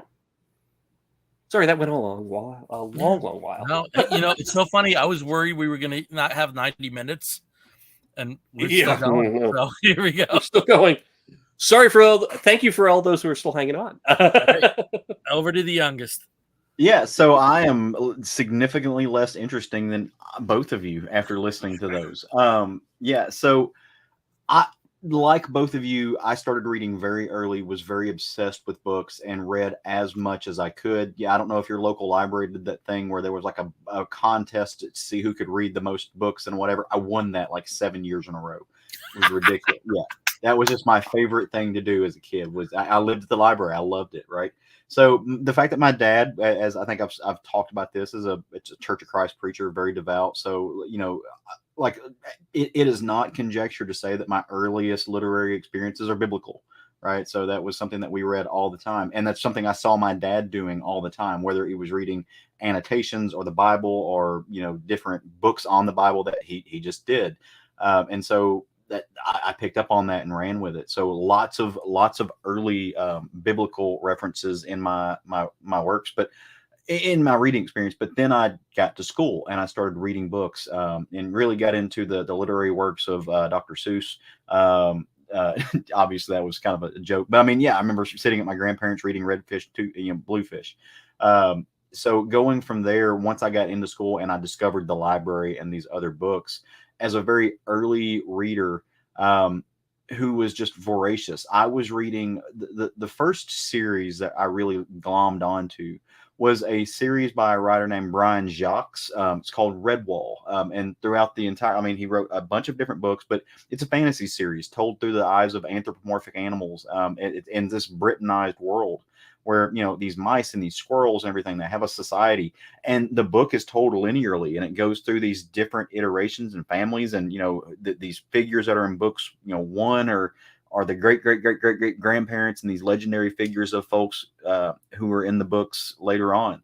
So he tells this lineage of stories, and that really got me into fantasy. And from there, I'd fall in love with writers like Terry Brooks and the Shannara series, the not the TV show, but just the really beloved adventure fantasy series that got into orcs and elks and elves and magic and stuff. And I tried reading Tolkien in early school, and that just didn't work for me. But I could read Terry Brooks, and I devoured it. But then, like a lot of you guys, I got into other stories, besides fantasy, and that was great and all. But I wanted to read different things, and so I really got into writers like Patricia Cornwell. And while not Murderino, Patricia Cornwell, she is in real life, she's a forensic pathologist, and that's the way she wrote her novels. And The Body Farm really did change the way that I knew that books could be written. I was also really into R.L. Stine early on, reading that kind of just fun kid, horror for kids, which then morphed into me reading, Clive Barker, right, and really falling in love with the leather-clad BDSM Midnight Meat Train world that he lived in. And I could read the books when I couldn't watch the movies because my parents wouldn't let me, right? And so I fell in love with those stories and just really got into them. Got really into, and this is probably not in anybody's wheelhouse but mine, but the romance novels by Jerome Dickey. I don't know if you guys have ever even heard that name. He's a African American writer who wrote, just really sex-centric romance books, and they were, to me, as a early on burgeoning pubescent boy, I was just like, okay, this is basically porn. And I can read this, but I can paint the picture. Cornwell was one of the first queer experiences I had, because there's a character in there who's a lesbian, and then Jerome Dickey had gay characters and stuff too, and sexually fluid characters. And I thought that was really great, and just really, just devoured those. But I was the only like white country kid in Arkansas probably reading Jerome Dickey. Is Caleb frozen? But I still enjoy it. Right? It's not exactly fun. Oh, did I break up? You were frozen. You've been freezing just a little bit. Yeah. Okay. Yeah. Dickey was the Gideon series, right? Don't recall off the top of my head. Okay. I'll look it up and let you know. Anyway, it's ringing a bell. Okay. Yeah. So, but I mean, it was just, like I said, it's very, very modern porn. Just people, weird relationships and fucking. But then you get into your kind of high school lit classes, and I got to say, Bill, you already covered this, but The Outsiders had a huge, profound impact on me, and Rumblefish did as well. I loved S.E. Hinton, and my mind was blown when I found out that S.E. Hinton was a woman, or was a girl. Yeah. I did not fathom that a girl could write a book like that when I was in 5th grade, and then a teacher who turned out to be queer later on, like, is the one who fed that to me, and it, just kind of blew my mind. It just took off. But from there, again, getting into high school, getting into Southern literature, which, I've said for years that Faulkner is one of my favorite writers. And so, like, As I Lay Dying was a book that I read probably in junior high that just changed the way that I could understand that books can be written and read. And one of the scenes in that book where the mother is laying in bed watching her son build her coffin outside the window, like, that scene just lives in my head rent free. Found, from Faulkner, again, I did not have a lot of people pushing me to read stuff that wasn't, in my wheelhouse. So it would be years later that I would find, James Baldwin, who is my favorite writer of all time now, but it would be years later when I was in college, the first go around, that I would find him. But yeah, just that kind of stuff. And then I got into as we all did, the nonfiction stuff. I literally, my school had a program to where you had to read books and take a test on the computer for them to get points, and accelerated reading and stuff like that. I read Steven Spielberg's biography in 1st grade, like the entire thing. Like, as the teachers and my mother, like, got in an argument because she's like, no, if he wants to read it, let him read it. If he fails, he won't get the points, and then he'll have to struggle and make up. He can read a bunch of bullshit and get the points because he's already done that, right? But let him read it. And I did, and like loved that book, and fell in love with nonfiction. As I would get older and get into music and stuff like that, books like the Led Zeppelin biography, The Hammer of the Gods, I devoured that. Books about bands I don't even necessarily like their music per se. The Grateful Dead, A Long Strange Trip, man, that book is amazing. Even if you don't like their music, if you're not a fan of jam band and you're not a Deadhead, read A Long Strange Trip, because it is in fact a long strange trip. It is a fascinating biography about these people in the Haight-Ashbury district, right? And you'll see Hendrix, and you'll see all of these other figures that loop into there, and Janis, and all of them, right? The Doors have a great biography. I read that. Again, no one here gets out alive. Yeah. Yeah. Like, and a lot of it might be bullshit, but it's a great read. Well, for me, the takeaway from that book was Ray Manzarek, right? Like, he was not a name I knew, but just after reading that book, I was like, okay, that dude's a powerhouse of music, right? Yeah. And then started reading books about bands that I was listening to at the time. He's a piece of shit. I'm not ever going to make the argument that he's not. Marilyn Manson's a scumbag, flat out, but his book, Long Road Out of Hell, I think it is, that biography. Fascinating.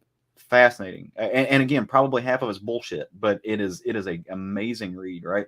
But just reading about all of these figures, and Eisenhower, read a couple books about Eisenhower. Guy, like a lot of kids, just got really into Eisenhower in like 10th grade and stuff. But yeah, so that's the stuff that I was reading. Now, again, I still read a lot. Most of the stuff I read is nonfiction these days. I like literary short stories. Very much into that work. Anything by Amina Gautier that she writes, I'm going to read. I think she's fascinating. Just brilliant stuff. And then actually a buddy of mine that I went to college with this go around, who graduated a little bit before I am, just signed his first book deal. Jared Lemus is his name, and he teaches at I forget which college he's at now, but he just signed his first book deal, and I'm super proud of him. And so I get to be a part of this little weird like literary world, and it's super fun. But yeah, those are the books that kind of just made me, especially the Patricia Cornwell stuff. Like those books, just there's so much in there that can be appreciated. So yeah. Pretty wide, it's really interesting. I think I'm seeing some commonalities, among us. The age we started reading, different reasons for why things connected with us, but there's some alignments. Yeah, pretty interesting. And like now you're talking about it, I'm thinking of all the things I didn't mention. Like Hemingway. Yeah, and biographies on there's certain people that fascinate me. George S. Patton fascinates me. Teddy Roosevelt. I've read a lot Teddy Roosevelt. I've read, Jonestown. I mean, there's a lot of stuff, but I'm not even like scratching the surface of the other stuff. It's amazing. Well, and what's like, I've got all of the books that for some reason, like all the books that I deeply love, like all of my Hemingway, Charles, my Dickens books, all of those are on my bookshelf in my law office. Like, just because I don't know when I'm going to pick them up and read them again. So I'm like, let me just put them up here. And this kind of says who I am to people who walk in my office. I also like how you went more of like a fantasy route when you were, looking at fiction. You went with a lot of fantasy, whereas I did some fantasy through, a very specific type of like twisted, sarcastic British fantasy. Yeah. But mostly what I read was sci-fi. Like I read a lot of sci-fi.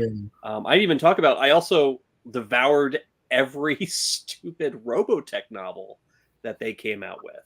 That they wrote. And they're long. They're long. Some of them are huge.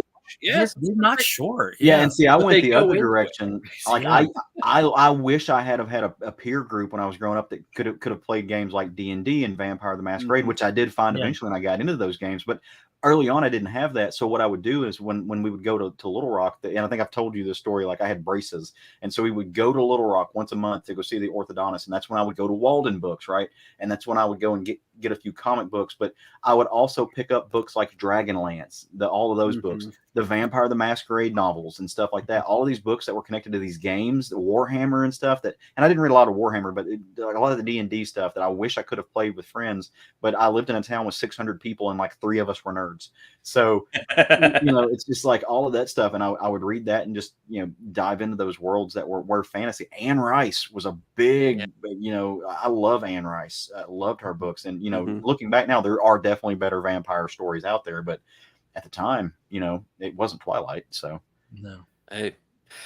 That's it. We actually have a lot of comments. I did want to pop them up real quick. James Figueredo said, Liga McNeil's Please Kill Me is a great book about punk. Genre punk in this case.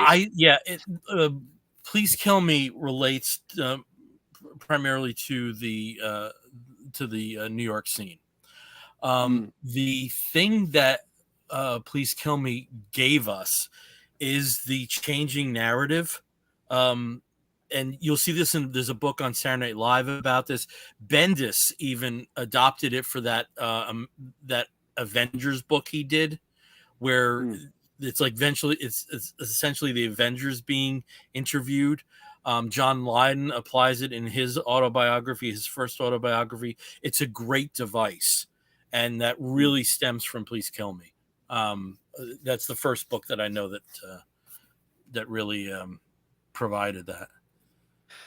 Vernon Williams actually was commenting when you were talking about, when we were going through your books, Bill, music and murder.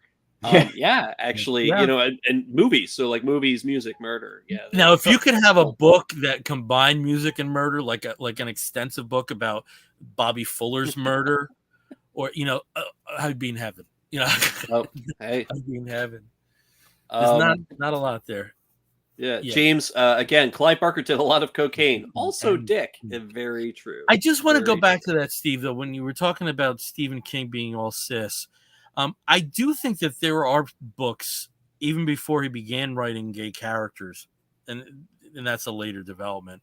But I do see some queer sensibility in things like in Salem's Lot, and also particularly in Christine, in terms of that forbidden romance kind of element.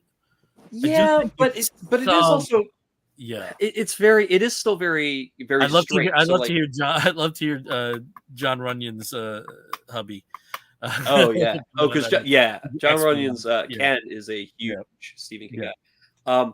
I mean, like with Stephen King, I mean, when he does touch on queer ideas, like mostly gay male ideas, it's done from a lens from somebody who doesn't really understand it. So there's a lot of violence usually involved, humiliation. That's true.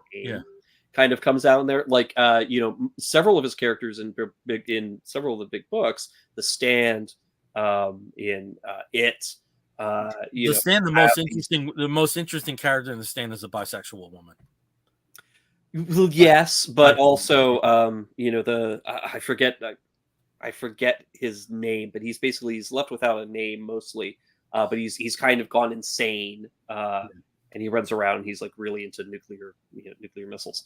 But he has a really terrifying, gay encounter where he's raped.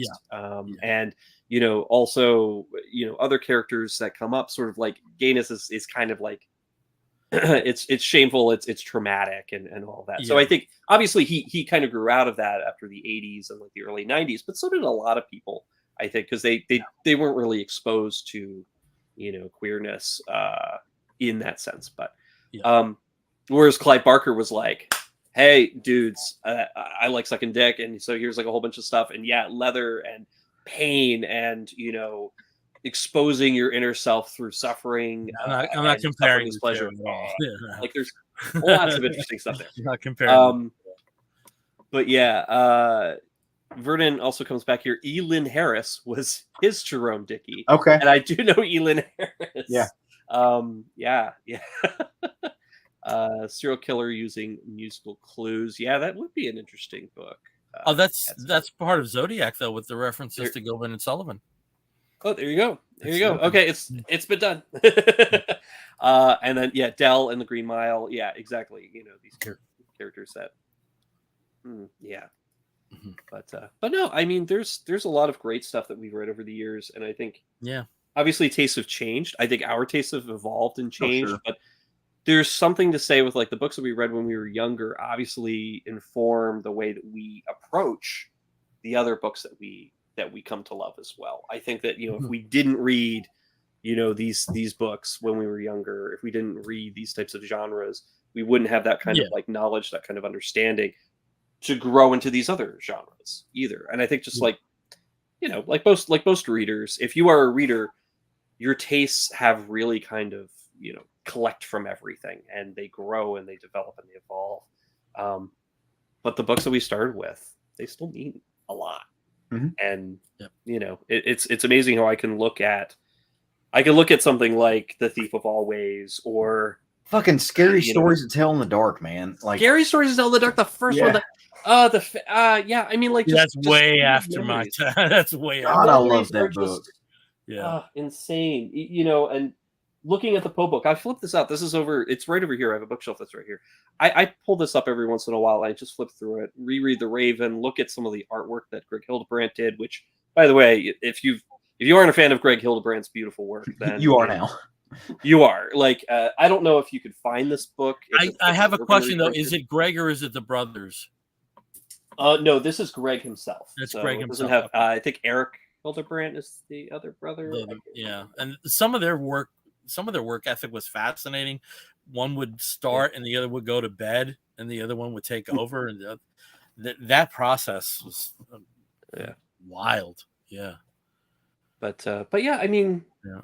I think it's good, but it was funny, this exercise, kind of like looking at the books that mean a lot to us and kind of pulling from that. It's like, whoa, I read that, I really like that. I don't know how I got to there from here, but you know, But that there are through lines. There are through lines. yeah. All right. But you know, well, I know this is something I kind of hoisted on you guys because, well, foisted. Let's put it that way. Just because because like I'm so far behind in the comic book reading, and something happened today that didn't help. But we'll get back on that track. But as a one episode diversion, I really, really enjoyed this. This is fun. Yeah. You know, what I would like to do sometime in the future is, if we're going to do an episode like this, we do something similar for music, and we do like a 10 songs, like just narrow it down to a song, 10 songs from age that we enjoyed from age 12 to 20, right? Just in that. Okay. I almost haven't picked out. Okay. Yeah, from like 10 to 20, and we do 10 songs that don't like you think it's also just as interesting, the stuff that hits you when you're older too? Oh no, absolutely, especially from a retrospective standpoint. Yeah, and also my musical experience really starts at like 5 or 6. I mean, like I was buying records because of an act at age 6. Yeah. So we'll hash it out, but we'll have another episode like this. Oh, dead buddy, Phoebe. For those of you who are listening, Phoebe just jumped up in Steve's laps, and she is an adorable little puppy. Yeah, and she's getting some snuggles from Daddy. Yeah, and with a sweater. Yeah, this is her new green harness. She had a blue one, but she like ripped off one of the things. Okay, well, we've been with you for over 2 hours, so we really got to start wrapping this up. And when we wrap an episode of the Comic Book Bears up, we have 2 segments that basically signal the end. The first is where we show off our Geek Gets. And Steve usually doesn't have Geek Gets, but I think he's got something this week. Oh, I do. I have a couple things, but I'll just kind of just do the one. A few things up. So I know. But I think you have these too. So, Am I right? Okay. Wendy's now has DC character boxes. They come with three little figurines and 3 little sort of like collector cards. They are actually pretty awesome, shockingly. So here's Aquaman with his little wrist. Interestingly. Yeah, can you show that a little bit? Can you show that a little bit? Enchanté. Oh, Aquaman, is he a little, and then also swimming with me. But they come in sets of 3, and usually the sets actually do have some kind of connective tissue. So like one set is Superman, Supergirl, and Lex Luthor. Another one is Batman, Nightwing, and Catwoman. Like there's some really cool stuff here. So if you're not afraid of going to Wendy's and getting a little kids meal, pick one of these up.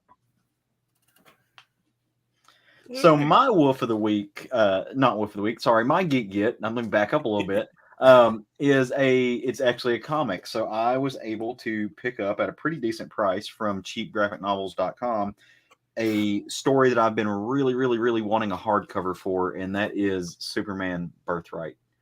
Okay. So I'm super excited about this. It's still in the plastique, so I'm super excited to read this because I don't think I ever actually read the whole thing. I think I started it at one point and never finished it. And so I'm stoked about reading that. So that's my Geek Get for the week. It's worthwhile. Definitely worthwhile. My Geek Get relates to why I did not have a show 2 weeks ago, in that I attended the Out and Equal Workplace Summit. That's the official name for it, where a bunch of LGBTQIA+ individuals in the corporate world get together and discuss being queers in the corporate world. That's basically it. But it was a very valuable time, but I was able to extend my trip since it was held in Orlando, I was able to go to, where do you think? Disney World. Universal.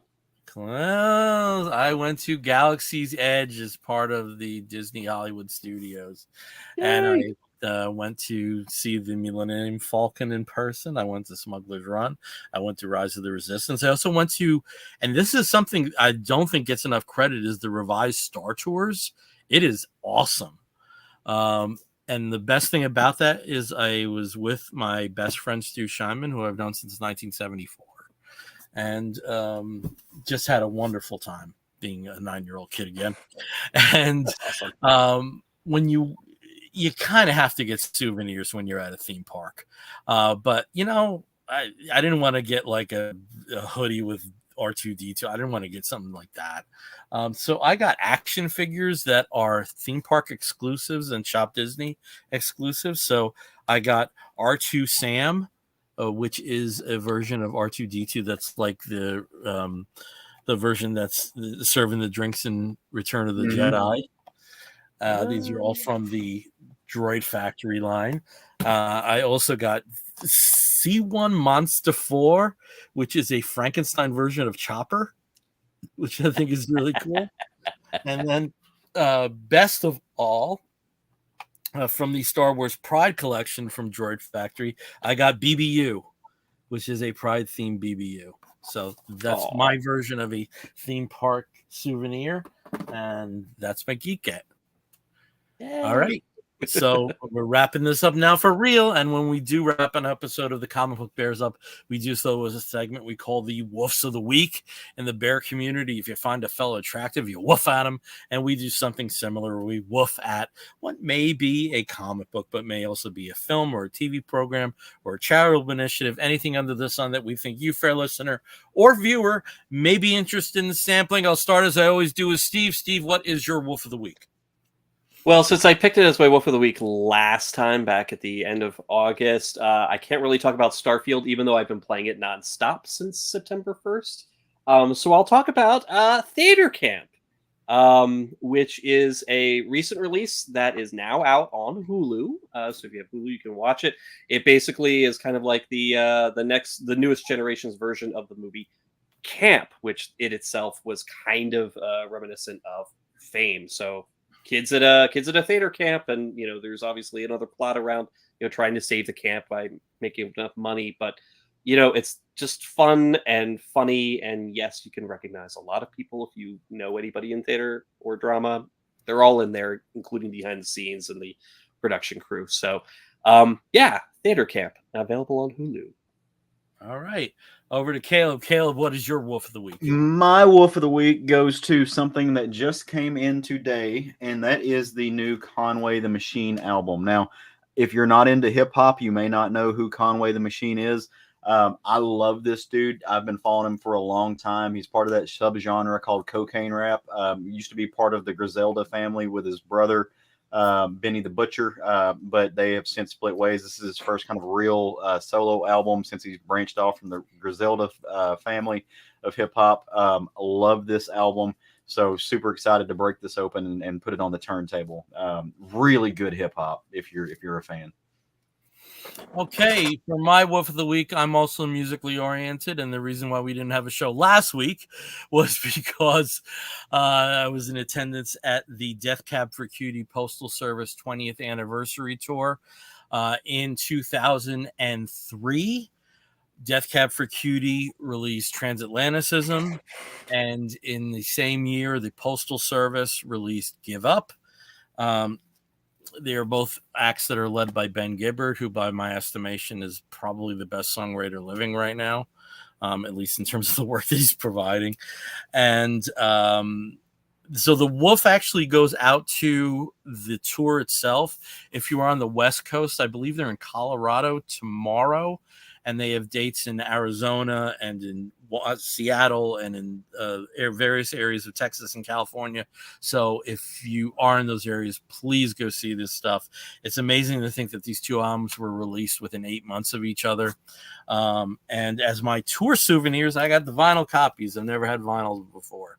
Nice. And so cool. I'm not embarrassed to say there's one particular song by Death Cab for Cutie called Expo 86, and I was crying like a little baby because though the song's about a breakup, there are also some lyrics that can be interpreted as it's about being old, growing older. And for as much impact that hit me at age 36, you can't imagine what it hit me at age 56. Hearing those lyrics live is really something. So, and also, if you're unfamiliar with this music, Postal Service is more electronic oriented. Death Cab for Cutie is a bit more indie rock. Again, the connective tissue between the same leader of both acts. Go check it out. It's all good stuff. All right. So thank you, gentlemen, for this this little diversion. It was awesome. I got books to read now that are on my list because of the things that you discussed. And, just in terms of a perspective of who we are, it's a wonderful discussion. There's things about myself that I'm seeing in the choices I made when we were deciding what books to talk about. Mm-hmm. It's really something, where you kind of recognize the stuff that stayed with you. It's really something. Very interesting exercise. So again, we are the Comic Book Bears podcast. You can find us on the Twitter and the Tumblr and the Instagram, the X, whatever, as Comic Book Bears. You can find us on the Facebook as Comic Book Bears Podcast. If you want to listen to us, you can do so through Apple Podcasts, through Spotify, through Google Play, and through what's the other one? Amazon podcast. Yeah. So spreading the void. Now the stitches no more. Also, if you want to write to us, please do so by sending an email to comicbookbears@gmail.com. If you join us through Facebook Live, thank you. If you're watching us a little later from YouTube, thank you. Please like and subscribe on that platform as well. So until next time, I'm Bill Zanowitz. I'm Steve Morey. And I'm Caleb Alexander McKenzie. If you're listening to the audio version, you're going to hear a woof and an explosion. We'll be back real soon. Take care, everyone. And read a book. Bye.